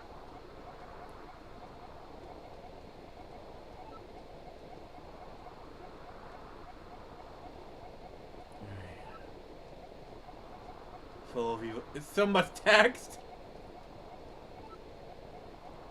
Never ends. Take about 45 minutes. We're not playing Metal Gear Solid 4. Oh, is that where the 45-minute cutscene was in? Yeah. I never played that because I never had a PS3.